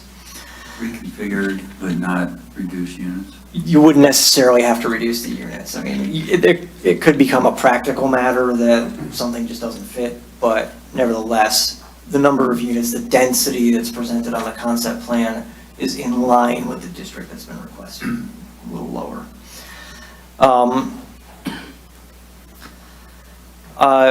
6.1D of our zoning ordinance sets forth criteria for determining when a development impact statement is required. So the land is less than 5 acres and fewer than 20 units would be proposed. Fewer than 20 units would not be available on that site. So criteria 1 through 3 don't apply.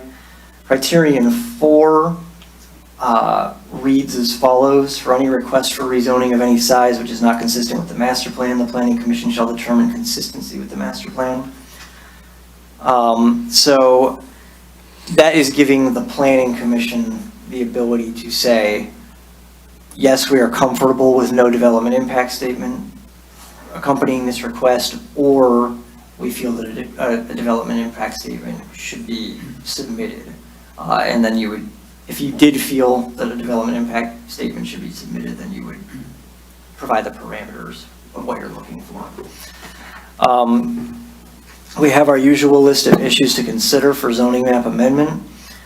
One is the proposed zoning consistent with the master plan. So this Van Dyke frontage north of Kading Road is planned on the future land use map for commercial development. What impact would the requested zoning have on public services and utilities and natural features? So the conceptual plans call for 8 units. That's equivalent to 9.3 units per acre. Like I said, this is a 0.86 acre site. Water and sewer service would be essential to the development of a functioning multifamily project on that site. The site's not impacted by any wetlands.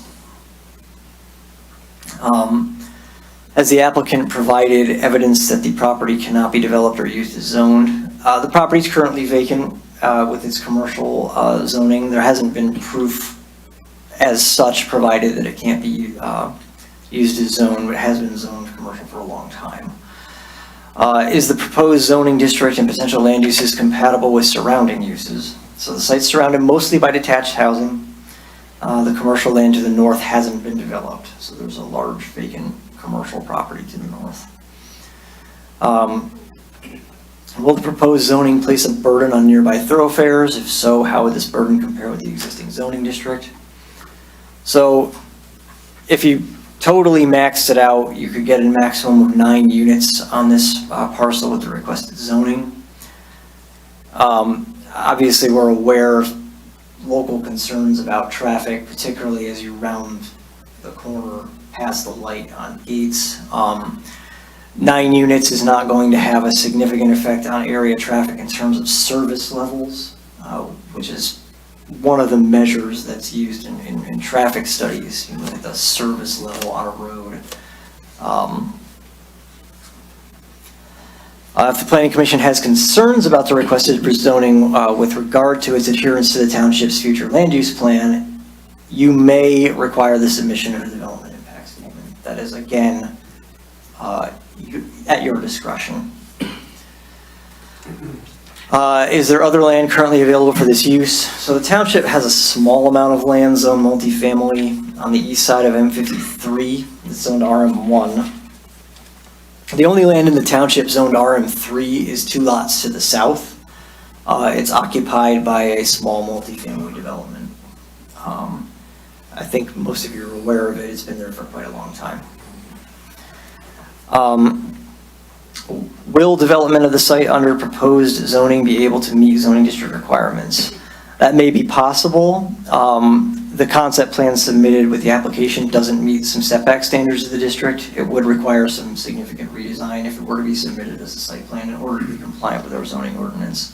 That's not to say it's not possible to do that. It's just that the concept plan currently does not. Is rezoning the best way to address the request, or could the existing zoning district be amended to add the proposed use as a permitted or special land use? It wouldn't be consistent with the Bruce Township master plan to add multifamily development to a commercial district. That is not what our plan calls for. Has there been a change in circumstances and conditions since adoption of the master plan that would support the proposed change? So the development in the immediate vicinity predates the last master plan. Economically, there has been an increase in demand for smaller housing units and a decrease in demand for commercial property at the regional level. And then finally, would granting the request result in the creation of an unplanned spot zone? Spot zoning is the process of singling out a small parcel of land for a use classification totally different from that of the surrounding area for the benefit of a single property owner and to the detriment of others. That is based on, those criteria are based on Rogers versus Village of Tarrytown, which is a Supreme Court case. Typically, to determine if a rezoning would constitute spot zoning, a municipality would look to answer 3 questions. 1, is the rezoning request consistent with the master plan for the area? 2, is the proposed zoning district a logical extension of an existing zoning district in the area? 3, would approving the request grant a special benefit to a property owner or developer? So this request asks that a commercially zoned property be rezoned for residential use. Property's future land use designation is, of course, commercial, as I said earlier. RM3 zoning is pretty rare in the township. It is the first, since I've been working for the township, the first time that someone has asked to essentially downzone from commercial to residential. So that is definitely a unique aspect of this rezoning request. Typically, we're looking to go up from a lower residential to a higher residential, or from a residential to a non-residential. That's what we've seen in the past. So this one kind of goes in the other direction. Less commercial. If there are any questions for me, I'm happy to answer them. Like I said, I did put the list of permitted and special land uses at the end of that letter for your reference. And Joe, on the application, it says proposed use of property, special land use, 8 condo units. It's really not a special land use, right? No. It's not official special land use. Yeah, it's a rezoning, and then the use that's proposed as the follow-up to the rezoning. But if we were to approve the rezoning, anything that's permitted in RM3 could go here, and the concept plan is just a thought that. Correct, yeah. Current time. Yeah. So, just for everybody's reference, anything that's permitted in the immediately abutting one-family district would be permitted here. So, single-family homes, for instance, places of worship is another one. So, and what he could do here with the new zoning would be apartments, 2, 3, and more multiplexes, townhouses, what he shows on his conceptual plan. And then the special land uses are kind of listed, are rest homes, hospitals. I don't think he has the language for a hospital. Veterans Fraternal Lodge or private organizations, housing for the elderly or senior citizens, detached single-family homes, and nursery schools or daycare facilities. Those are the permitted, the special land uses that are permitted in that district. And of course, right now, it's got C1 zoning, so you could do, you know, a bakery or a bank or pharmacy or small restaurant, florist, all that kind of stuff is what's permitted in the C1.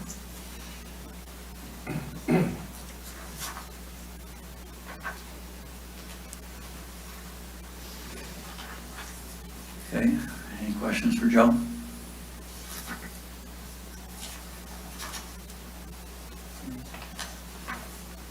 Okay, Dana, the building that used to be Emmett's, there was some activity on that for commercial purpose. That never came to pass. Has there been any other interest in commercial in that Since I've particular been here, building? he was geared up to repair that building and building trailers, putting together trailers for selling. But since he left, and I didn't even know that he had until you told me, I had no other calls. No other calls.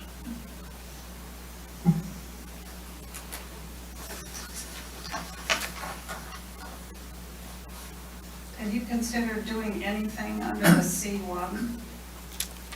I did, because you can have like up to a 10,000 square foot strip mall if you wanted, but it just didn't seem feasible when the next two units have there's about 6 vacant spots right now in the next 2 malls, you know.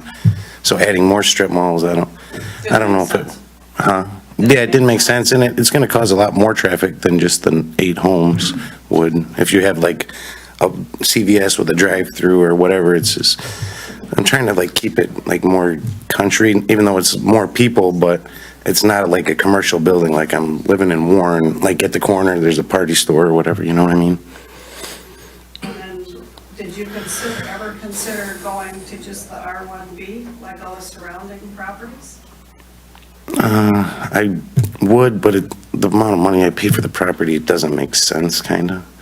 It's more like a transitional zoning we're trying to get to, like to transition, because you have residential multi, then you have a resident, just as R1, and then you have our property, where if we were residential multi again, and then transition to commercial, might make more sense is what we were thinking. Okay, but your neighbors are R1B. Yeah, the 2. But if you put a commercial property there, you're landlocking the one R1 in between 2 commercial, almost. But I'm saying if you want to keep the neighborhood the way it is, it'd be R1B. Right. To Keating Street. Okay. Keep it in harmony. How long have you owned the property? Probably a little over a year, I believe. So when you bought the property originally, you were aware it was known CN? Yeah, I'm definitely aware it was commercial. And did you consider some commercial originally? Yeah, I even thought about maybe a strip mall with housing above it, you know what I mean? Maybe get a little of both, but I don't know what category that would put me in, if that's commercial or is that residential multi. But I don't know. I'm just trying to go with something that would fit. And that's just my vision, not everybody's, obviously.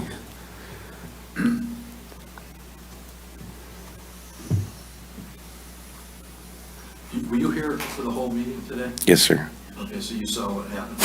Yeah, that's There sir. were a bunch of conditions that still recommended. Right. Yeah, I understood. For me personally, my concern is that when I saw your application on here, Mm-hmm. I began to think about that whole area there. Right. And it's not designed for a bunch of multifamily units, in my view, given the way that road is constructed. And there's residents concerned about traffic. Right. And I think if we approve a bunch of residential multi-units, then that traffic will become much, much worse than it is today. I think if we put the commercial building in, we would have more traffic personally, just because you're going to Depends have, on what kind of commercial building you put in. right. Well, I mean, whatever I would be allotted, obviously. Right, right. I believe it said Professional something up services. to a 10,000 square foot retail space. So, Yeah, if you I can mean, fit it on there with the required parking. right, yeah, obviously. Right. But no, you know what I mean, I'm just, That's just me. no, I understand. That curve there. Right, I think that's a shared concern, Mike, that we have the condominium development. And now potentially, although the recommendation was not to do the most recent one, and you put one here and one over here, there's a sandwiching effect. Yeah. So I have that concern as well. But interested in commissioners, do you have any thoughts in support of this or concerns about it other than what's already been spoken?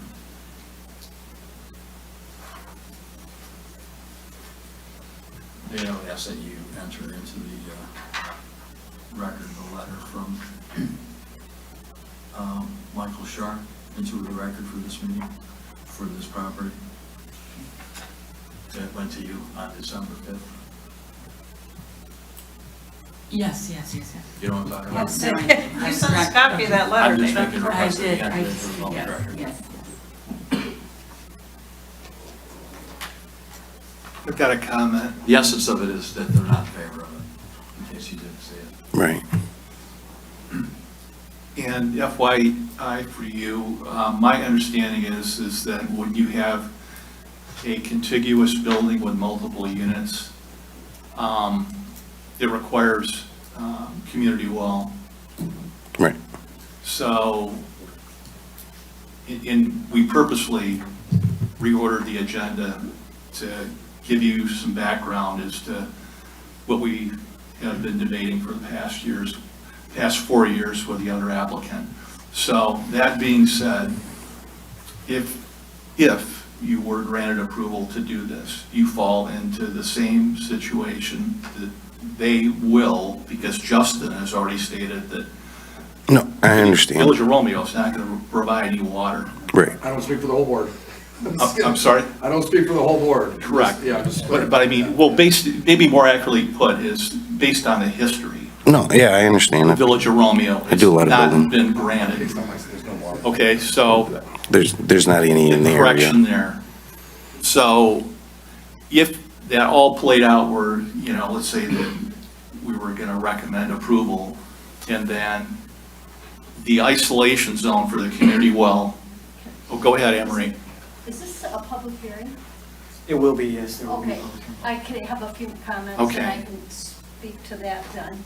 Okay, I'll make my comments short, but my understanding is that Deer Park's isolation zone, they got a variance from Eagle.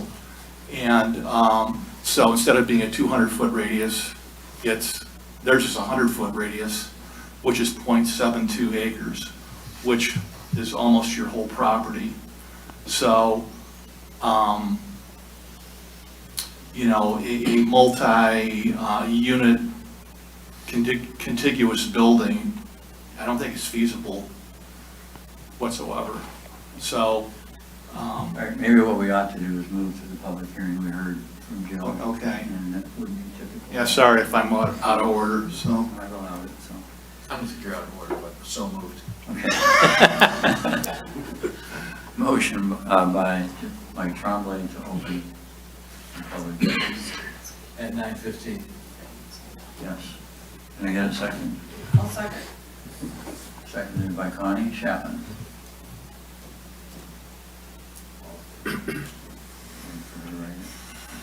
All in favor, please say aye. Aye. Opposed, nay.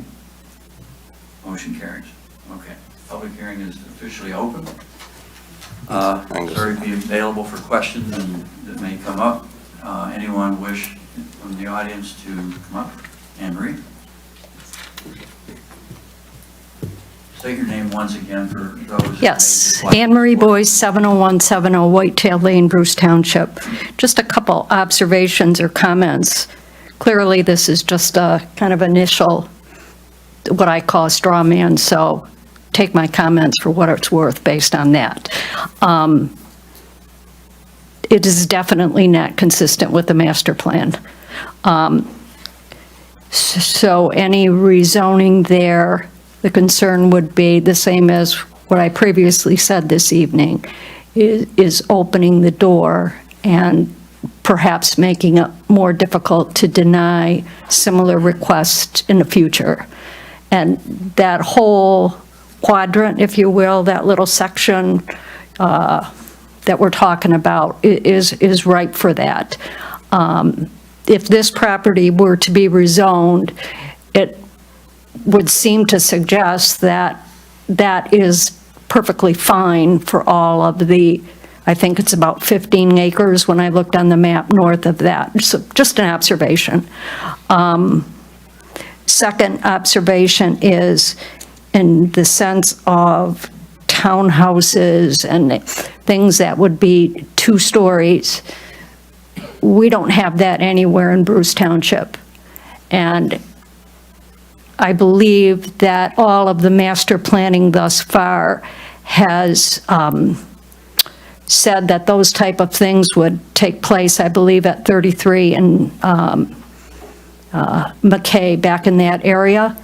So it would seem a little odd to me, living right in the neighborhood, to go around the corner and all of a sudden see townhouses like they are in Washington. To go to Rick's point, and I'm not an expert on the Eagle guidelines. I know a lot after all my years on the board at Deer Park, but I believe that there is a threshold for making something falling into the regulated category. Definitely single-family houses. Mr. Sirikoff puts single-family houses, each with their own wells, at 156. Eagle doesn't get involved. He just has to follow whatever the county guidelines are for wells.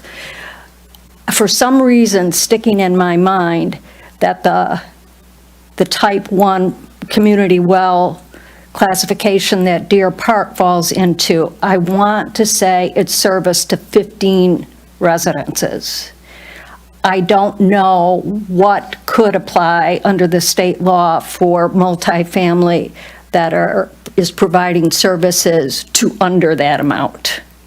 So I'm not sure what Eagle situation may be involved there, and what sort of isolation zone issues could be. But clearly, it seems to me that unless, Romeo totally changes tack and decides to start delivering, or providing water service to wherever, that they would definitely have to have, water from underground. I just wanted to caution that I'm not quite sure what Eagle parameters are involved in that. I certainly could give anybody the name and the number of the Eagle contact that I deal with, who is the District Eagle engineer, if you will, for this area. And just to end up, it seems to me that if the township is getting hit with all these requests for multiple family, and they all seem to be in this kind of area down here in the far south, that it really needs to be looked at from a long-term planning standpoint. It's a master plan issue. For years and years, we just redid the master plan last year, I think, and it was, bless, this is our plan. Maybe that needs to be relooked at. I don't think it needs to change. I live there, of course, but you're getting a lot of requests, so that says something to me. What kind of planned future do you want to end up with? So, but I certainly appreciate his thoughts about trying to do something on that property. So that's it. Thank you. Anyone else? Okay, we'll bring it back to the commission. Close it up. Jeff. Oops, I'm sorry.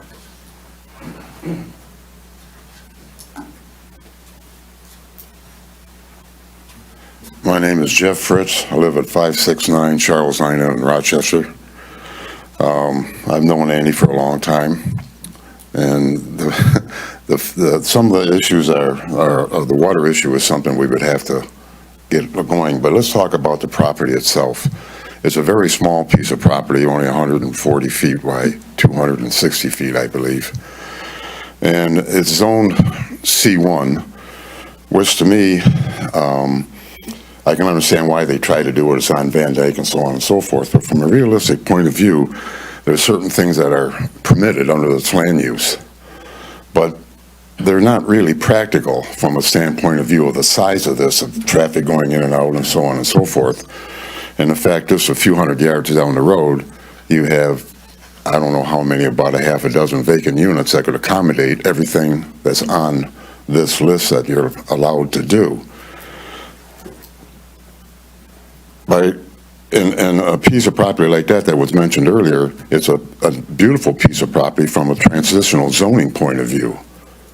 You know, you do have a house right here on this side of it, and you're going to have someday commercial property on the other. But this particular property could never be used. It's almost zoned out of existence because of its size and what you can realistically do on it. So I think that apartments or condos or whatever is going to be the case here would be more than a nice transitional touch. But it is a water problem. I don't know what that might be. So we'd have to find that issue, but I don't see any other issues there. There could be a couple setback things, but group homes or old folks homes or whatever you want to call them, you're still going to have parking problems. In other words, whatever, it's just going to be a tough piece of property to do anything with. So I felt that the condo outfit would be a nice way to go. And it would be a transitional type of thing. It doesn't interfere that just because you zone this, we're going to zone everything else in the township the same way. It's a very unique, and then probably instead of maybe a rezoning type of thing, it's probably more of a PUD type of thing. So I don't know which would be the easiest one to work with. But anyway, that's my comments.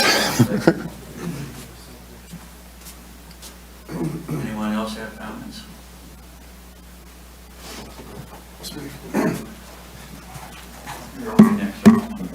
Sorry, Justin Parker again, Village of Romeo.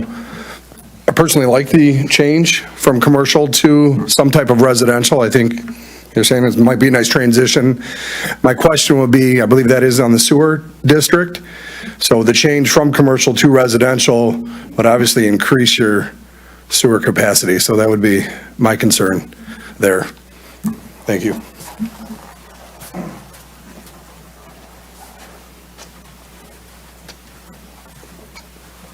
Doug Peoples, 11820 Kading. I just had a question. Where is the access road? Is it on Kading or on Van Dyke?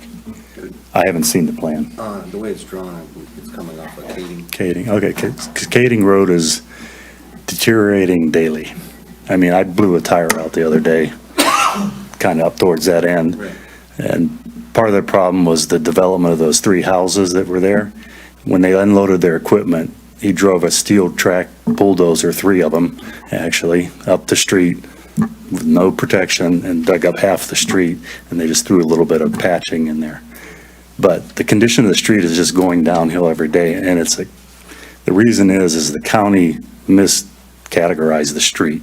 So I'm just worried about any additional traffic tearing more of the street up.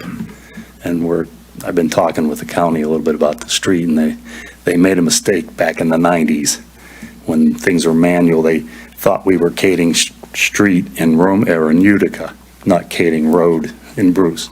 So we are classified as having apartment buildings and a private road, and so the county messed things up and how they take care of the road. Plus there's a county drain it flows into a county drain on the south side of Kading, which is falling apart. It's flooding the one house down below us because it's backed up. There's somewhere there's a break in the line, but they say they don't service it, but they have in the past. So I'm just concerned with the wear and tear in Kading. But I do like the idea of not commercial, but it is a tiny property. Yeah. You said you've talked to the county. Has the county been out to look at the road? No, they won't look at it because I gotta work through Don. Don Brown's gotta do some action, For sure. take care of it. I don't know why it's not harder. Yeah, I don't know. It's just somewhere, election time, all that stuff. Hasn't happened. Okay, thank you. Anyone else?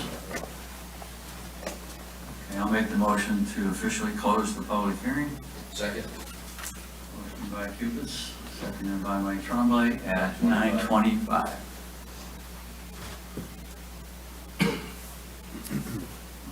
Back to the commission for discussion. Oh, I'm sorry. All in favor of closing the public hearing? Aye. Opposed? Nay? Motion carries.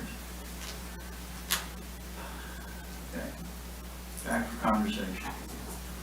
Sir, I'm going to ask you one question. I should have done that when you were up there. You're good. And we'll bring it back up. How long ago did you buy this? A little over a year and a half, I would say. Okay, so it's been recent. Okay. Can I just make one thing? Just the history on that, that used to be a meat processing place. That's how it became commercial. There was a small butcher shop and meat processing there. So it's grandfathered in. That's Okay, back to the commission. Comments, thoughts? Just want to do some calculations here. One word, and I think it's obvious from our discussion with the prior presenter, detached, because that's just going to be a insurmountable issue with water. So, and then what we've been holding that applicant to is taking the gross square footage from Deer Park, and also another example, the Mentco Timbers development that's going in behind Sheena's. Both Deer Park and Mentco Timbers are 5.9 acres. Both are 20 units. So that gross allocation, gross square footage divided by number of units is 12,800 square feet. And so, that's been the ongoing benchmark, or at least one I've been trying to push for all along. So we don't end up with. Is that zoned residential multi back there behind Sheena's? No, that's still R1B, Okay. but it was a consent judgment to allow more units that are the equivalent of R1C. Okay, so, but, so that's to the north of your property, and, there is I don't want to say risk, because that's kind of a negative word, but I mean, what happens here if this is rezoned, conditionally rezoned? There's a high likelihood that either you or the current property owner of the Emmett's property and then the approximate 15 acres behind it is going to do exactly the same thing. So, if we go with very high density, it's really a different flavor than what we're trying to hold to. And I think personally that condos are a good idea in the area, beginning at Deer Park, going west along Gates and north up, at least to, the house on the southwest corner of Kading and Van Dyke. So it just makes sense, it's continuity, but it should be, Deer Park is pretty much set the standard, and also Mentco Timbers. Are they zoned residential multi though? Deer Park was zoned by a prior board rezoned to RM1. Oh. So that happened, mid-80s? 35 years ago. Yeah, okay. So we're just, So would I be able to put like a strip mall up? If I put a strip mall up and then just did the whole, because it would end up just being pretty much just asphalt in a strip mall at that point, right? I think it's a single single commercial entity maximum of 10,000 square feet. Is that right, Joe? I read that somewhere in the, what C1 allows. Yeah, indoor retail establishments under 10,000 square feet or personal service establishments under 5,000 square feet are the uses that are listed. Does it say how many that you can have in that retail space? Because it's 10,000 square foot. Could you have 5 spaces though? Yeah, because each one of those spaces would be under 10,000 square feet, so yeah, you Okay. could That's what potentially have multiple So then you tenants end up, there. you're turning the whole lot into a parking lot because you're trying to make parking at that point. That's what I'm trying to get away from, is I guess part of my, I don't want to have, you know what I mean? That's what it's zoned for, obviously. And I'm trying to get into more of a green space transitional, whereas right now it's just all pretty much going to be, if I went with what it's zoned, I would just end up with asphalt in a building. So your, what's the gross acreage, Joe? Uh, Square feet? The gross square footage is 37,461. 37,461. 460, okay. So, I mean, strictly from residentially, you know, if you take that 37,460, 37,460, and then divide it by 3, you're at 12,486, which is slightly less than the Mango Timbers and Deer Park example. But, and again, those that need to be residential, those that need to be detached units to avoid the community well issue.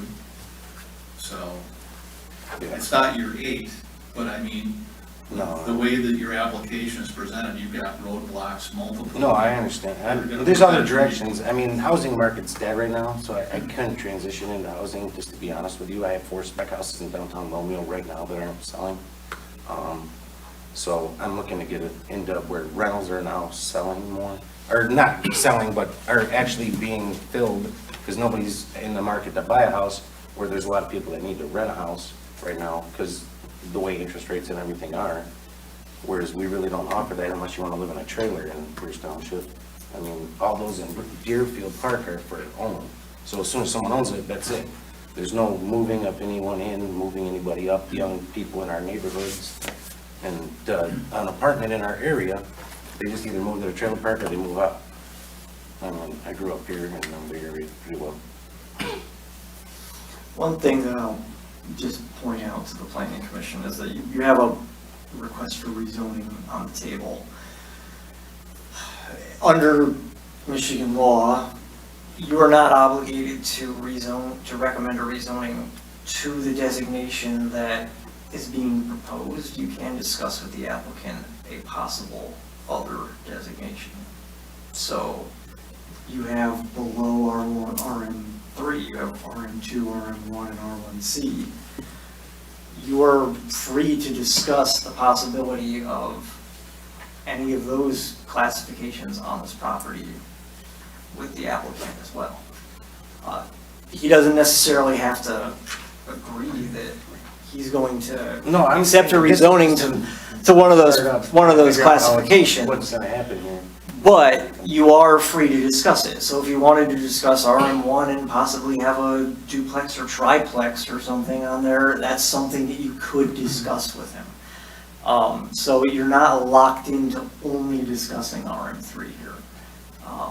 You've talked about R1C type development. I just wanted to point that out, that you are able to have that discussion with the applicant.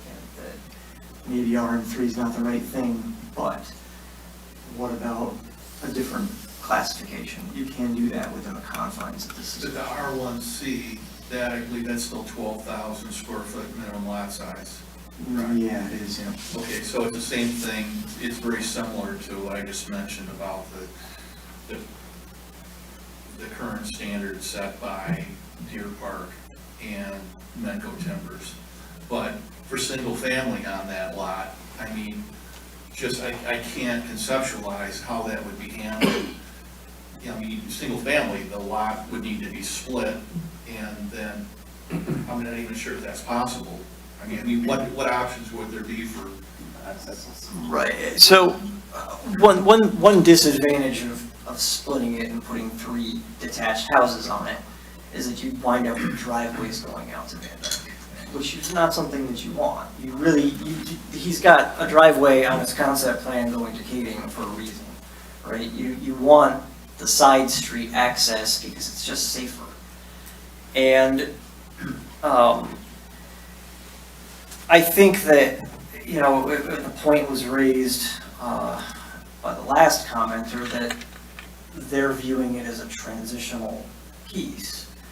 So a duplex or triplex, and I do not know what the water well situation with that few attached units is. So just keep that in mind when I say this. But that sort of smaller attached development might affect the transition if it's possible to do it from an infrastructural standpoint. Whereas, I think it's much harder to make detached homes work on this site. There's a reason that people don't build on the corner of Major Road, when they're building a detached single-family home. And, it has to do with the activity level on that road, and a smaller building with a few attached units in it might be the thing that could actually, become occupied. Is it possible for this to be postponed and have the applicant go back to the drawing board and come up with a different plan? It is definitely, So, is that possible? It is, but I gotta know what I'm trying to plan for, I guess. Well, You know what I mean, like, what should I plan for, I guess is my question. I mean, I can see why you'd want to get away from C1, I don't have a problem with that. But I don't like this one, I like the R1B. I don't know. Could you do a commercial with a living above it, or would that be? That's not, we don't have zoning for that. So we don't even have a zoning for that? No, we really don't. I was just wondering, you know what I mean, because that would be really truly transitional. Okay, so after sitting here listening attentively to a bunch of different opinions,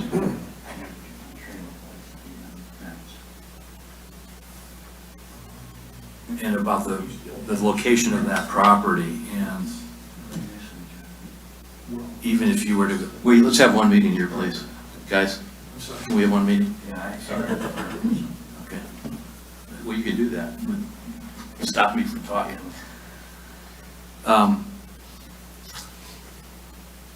Joe pointed out 3 driveways on Van Dyke.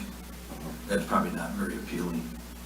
It's a busy street. Right. We talked about traffic already. You wouldn't want to live there because of, like he says, all the traffic, it's loud noise. And I live down Kading and I hear the noise from there. I like the interesting concept of transition. However, your request goes from C1 to RM3, which is the most dense development. There's no conditions offered. And my concern is with the long-term view of this township in that area is creating a very dense development, and we want to avoid driveways there. I think we want to try to keep the traffic manageable too. So I think if you came back with something that stated a fixed number of units, I'm suggesting maybe 2 duplexes, 4 units, because I know what you want to do. And it might make sense there, but I think with putting real dense development there, it puts us in a very difficult position when someone comes in and wants to buy some property and then develop. Right. And we set a precedent, and we create a situation in this township that we're not desiring. Right. So that's where my head's at. And that's why I'm trying to downzone and not upzone. You know what I mean, to make it. Yeah, like but you your said, request it's went from different. C1 to RM3, which is the most dense development though. So you can do whatever's allowed in RM3. Yeah. To me, that's a risk for us. Right. Well, C1 could be a risk if I put like a CVS there with a drive-through and stuff, and I'm moving hundreds of people through there a day too. You could, but you could do that without coming to us. I know, but I You're, don't you're want coming to us to ask for permission. Right, I don't want to do that. I Right, wanna- exactly. I want to make this work for everybody, but Right. it's got to make sense at the end of it all. Was this property, I'm sorry, is this, for clarity, this property right next to Emmett's, is that a private? No, there's another piece No, of there's property. another piece of What's property. in, what's in the middle? A vacant C1 parcel. That's another C1. 3 acres. This is on the corner of Kading and Van Dyke. Kading's that street that. You go north and there's one more vacant C1 parcel and then it transitions to C2 north of that. So where Emmett's is would be C2. So hypothetically, someone could buy the old Emmett's, his property, and that one in the middle, and put something in there, Hypothetically, yeah. hypothetically, Something for C1. for C1. Comment pertaining to duplex. That would still drive a requirement for community well, correct? I mean, more than one unit, you've got to have a community well system. Okay. Okay, so we get. I'm just looking for a way to avoid those driveways on Van Dyke. Right. And use that piece of property so that it is of use to the township and to the applicant. My suggestion is detached. Suggestion for consideration. Oh, detached, by the smaller application parcels. Is detached RM1, okay? But that would allow him, Conditional. it would allow him to put in individual wells, avoiding the eagle, the undetermined eagle, it avoids all that stuff. And also understanding what the planning commission may recommend for his proposal. It's likely going to set a precedent for going north Yes. and coming south. So this is our opportunity to have a planned, well-looking, well-thought-out community. So you addressed the applicant's concern with water. What you haven't addressed is the township's concern about density. So I would say if we went with RM1, we would want to restrict and know conditionally how many units are in there, whether they're detached, which is what you're recommending because of the well issue for the applicant. Okay. But I would think we would definitely want to know, and we want to look at what is the square footage in there. So we don't end up with what you're considering as the risk to the north and the risk to the south. Absolutely. You know what I'm thinking, Mike? I'm receptive to a work group to try and help guide the applicant to a Acceptable conclusion. you know, acceptable proposal. And, you know, I'm willing to make my time available if anybody else is. Just as a point of reference, if someone were to do, with RM, let's say it was RM1, if someone were to do all 2-bedroom units, you'd have a maximum of 6. If you were to do all 3-bedroom units, you'd have a maximum of 5. So that's the maximums with that zoning.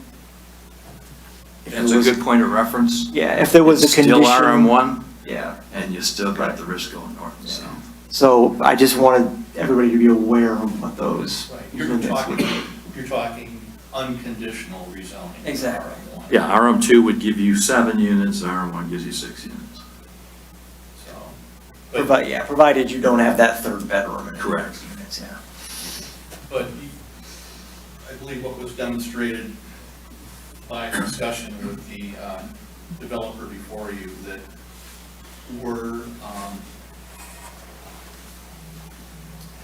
this board is more receptive to conditional rezoning. You know, just Yeah, we can talk it out, like I was saying, we can meet up and get an idea of what everything, what I would things is change good. that to say certain members of this board are willing to consider that. okay, fine. There are other members I who would like to maintain the commercial use, allowing somebody to perhaps buy Emmett's, this property. It was Supervisor Rich, and the master plan calls for it to be commercial. And that's been tried and tested and sometimes failed and so on. The master plan, if you're gonna change it, I think you need more discussion than just what's been done here. I wouldn't want to set No, I your understand. hopes up. Nothing's done the first day, I know, trust me. It's a rough road to, and you might vote by these fellows, everybody may vote to do that. The only reason I would consider it is because it butts up against residential units, that's why. And I know the master plan is C1 with, that piece of property has been vacant for a long time. And I think if you find if you find a practical use, and it's consistent with some of the neighboring areas, I think it's okay, even though we just reaffirmed the master plan. Yes, and I understand that, but I didn't want him to leave here thinking that there's unanimous support for what you're talking about. I'd make the point too that if you had a motion as detailed as the motion that was made tonight on the other rezoning request that thoroughly enumerated the rationale behind why this specific property was appropriate to rezone, then the cascade effect that we're worrying about here becomes less of an issue, because you can cite the detailed motion from your previous case and say, here are the conditions that prevailed there. They do not prevail in this circumstance, and that gives you more of an out to not grant future requests. I think there's a rationale to look at a potential rezoning here because of the property. I mean, if you look at it, east, south, and west is all R1B residential. Sure it C1 is. is to the north. It's If this were in the middle, that's a whole different viewpoint. Yeah. So I think there's potential to look at this. I think whatever's decided here, whether we decide to go with a work group or deny or approve or whatever it is, the whole board has to vote on it. But I think it's reasonable to look at a rezoning. Yeah. Probably given the discussion that we've had today. Like I said, if you ultimately were to vote to approve or recommend approval, as long as your rationale was thorough and your motion was thorough, like we had earlier today, for the opposite result, that's how you avoid that, cascade effect where, oh, well, you rezone this guy, you gotta rezone me too. Well, no, we don't, because every property is unique, every request is unique, and because the fact that we granted one request does not mean we have to grant future requests.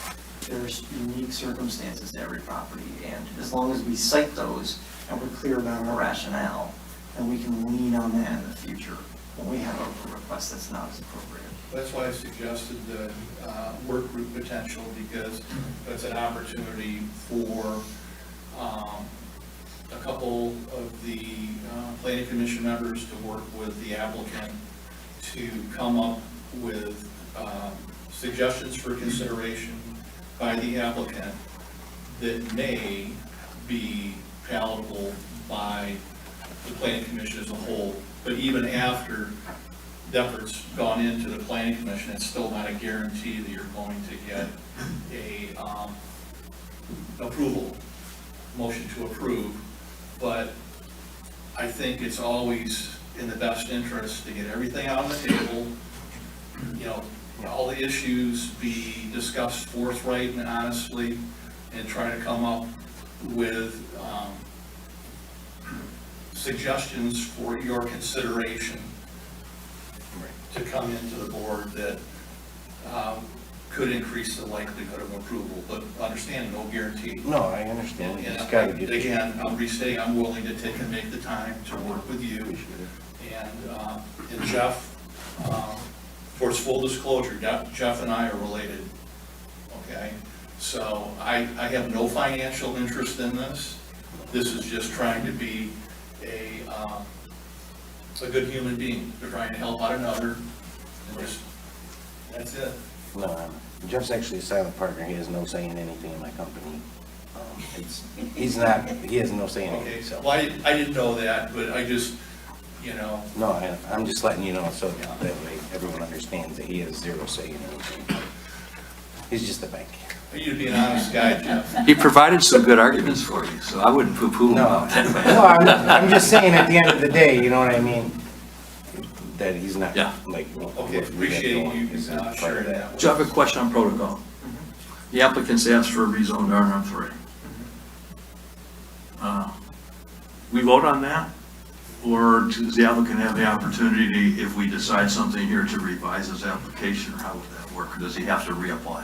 I think, so, well, there's a couple things going on there. So if tonight we're not planning on making a motion to deny or approve, or to recommend denial or approval, we would make a motion to postpone.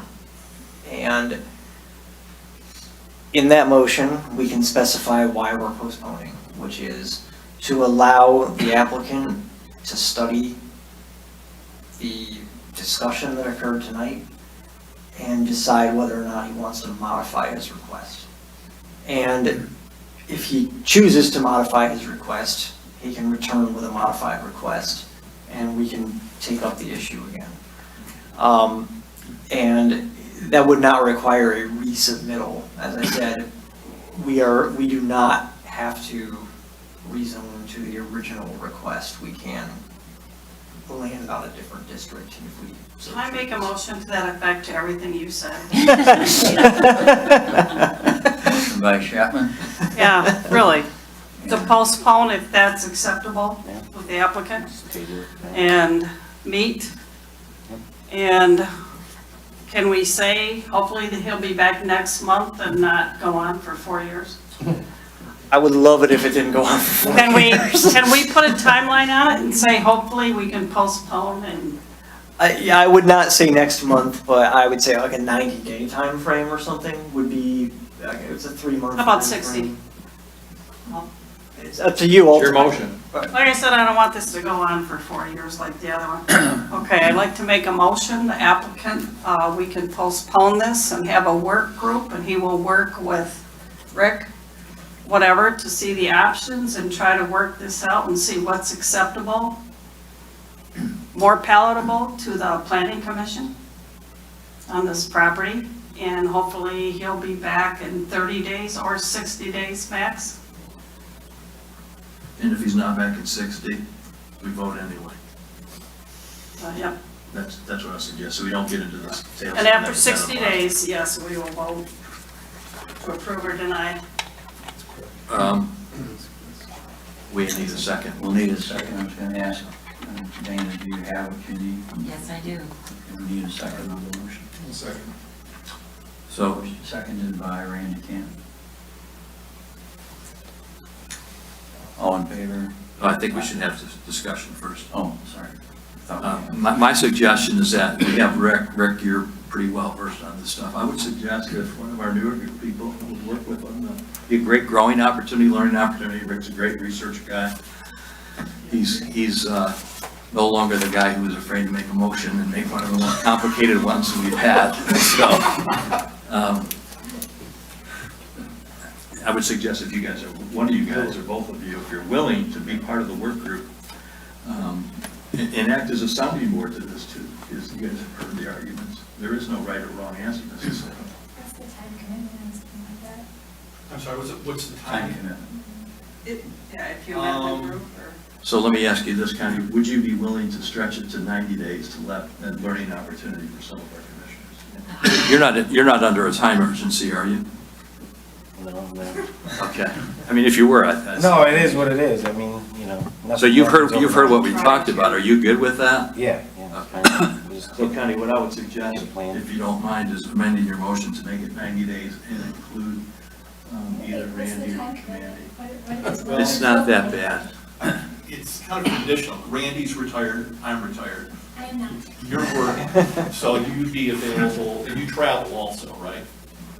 Not as much right now, but. So Mandy, you make it if you can. Okay. So the commitment is up to you. Because Randy and I just, typically, is this multiple meetings? Could be multiple. on the last one, we probably met 2 or 3 times with Mr. Surikoff, Torres.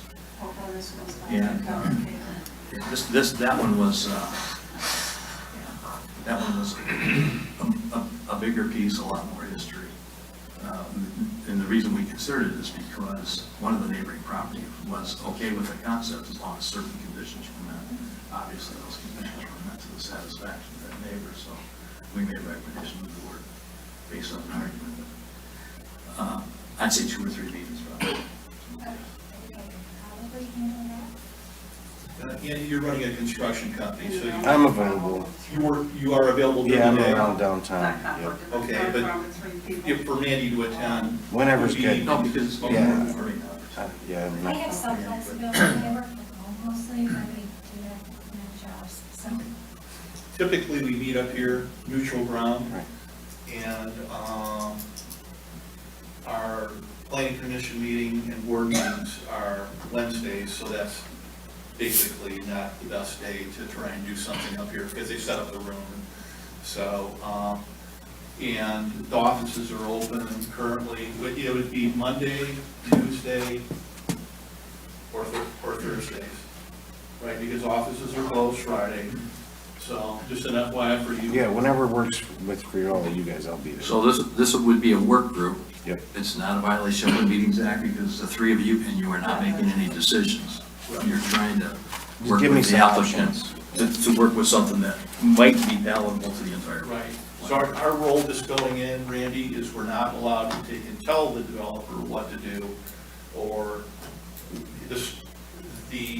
we're only allowed to present suggestions for their consideration. That's it. You know, we can't make bold statements that, well, if you were to consider this, we'll do that. It's all for, if he deems worthy to come to the planning commission with those considerations. We're just trying to take and smooth the process.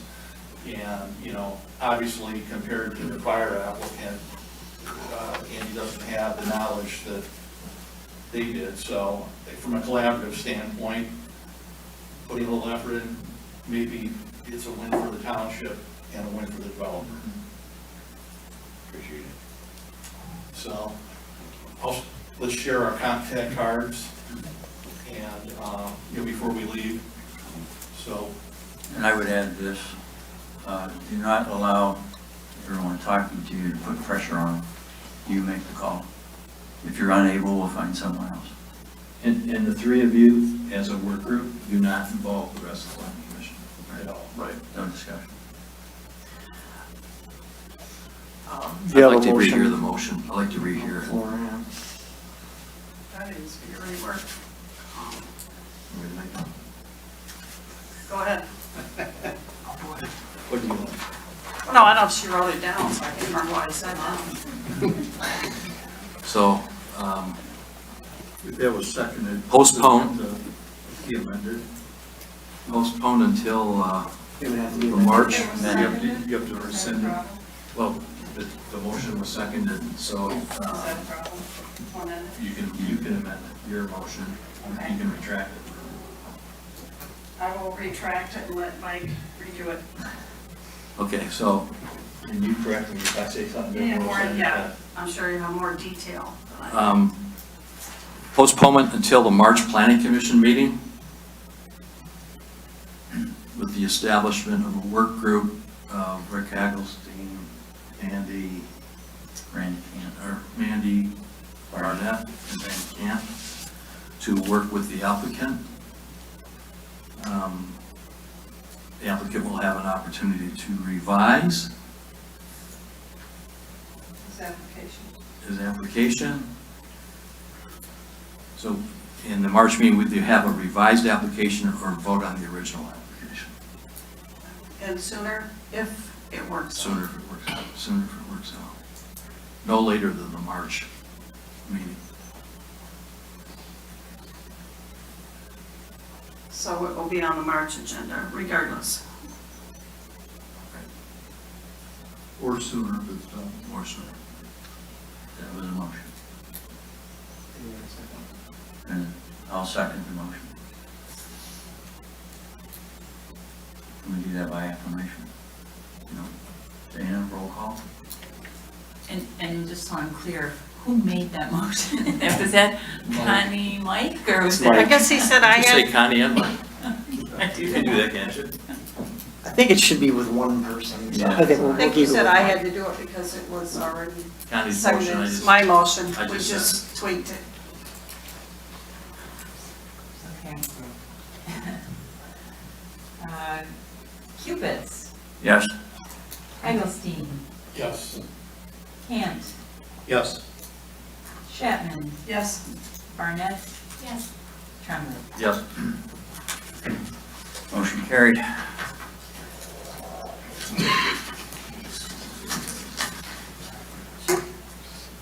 I would say thank you to Mr. Fritz. Thank you. Didn't hear you. He's in his zone, he's tired. I would recommend that as part of that study time, that the applicant look into the water requirements so that they're versed in, like, okay, if we did 4 units and they were attached, here's what we would need to do, that, okay, that would make it impossible. So I would just look into that. Yeah. Okay, we're going to move on to item 7B. Amendments for dedicated sales offices are not permitted, as shown on our agenda. Joe? Right, yeah, so this is a real quick one. We just had some language that didn't carry over when the ordinance was converted to its new format, and we're adding it back in. Can I ask you to hold it?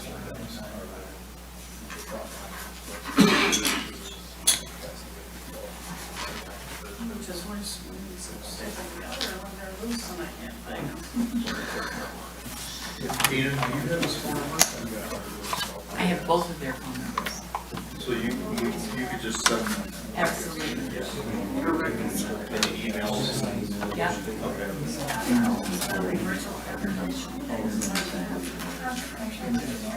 If he's got it, great. I was going to provide it for them.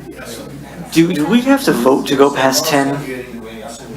It's on the original application, Dana? But per your bylaws, do you have to vote? I can't recall. 10 past 10 o'clock. Andrew, Yeah. it's on his application. Do you have to vote to extend past 10? We haven't voted. I think it's only board meetings where we do. Okay. Your information. I just wanted to make sure. The board, we went to 1:30, then we made it, we voted that our meetings would end at 10 unless we allowed to go to 11. We've gone to 11:30. Okay. But they're much better. Okay, we're going to move on to Almost there. Yeah, we're almost there, we're 7B. close. All right, so, Dedicated sales offices. right, in the interest of speed, we had, prior to the conversion of the zoning ordinance, a prohibition on dedicated sales offices in multifamily developments.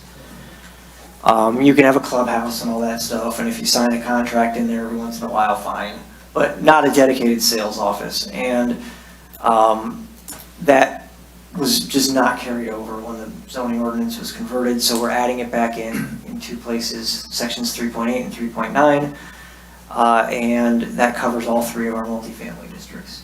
The language is very simple. Item I in both sections, dedicated sales offices are not permitted. Any questions? I move to open up the public hearing at 10:06. Seconded. Motion. In favor? Any comments? All in favor? Open, anyone have any comments? I move to close the public hearing at 10:07. Seconded. All in favor? Aye. I make a motion to recommend to the board that this language change be adopted by the board at the January meeting. And Joe, you can put that together for them? I can. You're not going to allow any discussion on that motion? Well, there's Whatever not you want to, seconded Mr. yet. I have a question. There was a development, if I remember correctly, that came in here and we told them they could not have a sales office. That's right.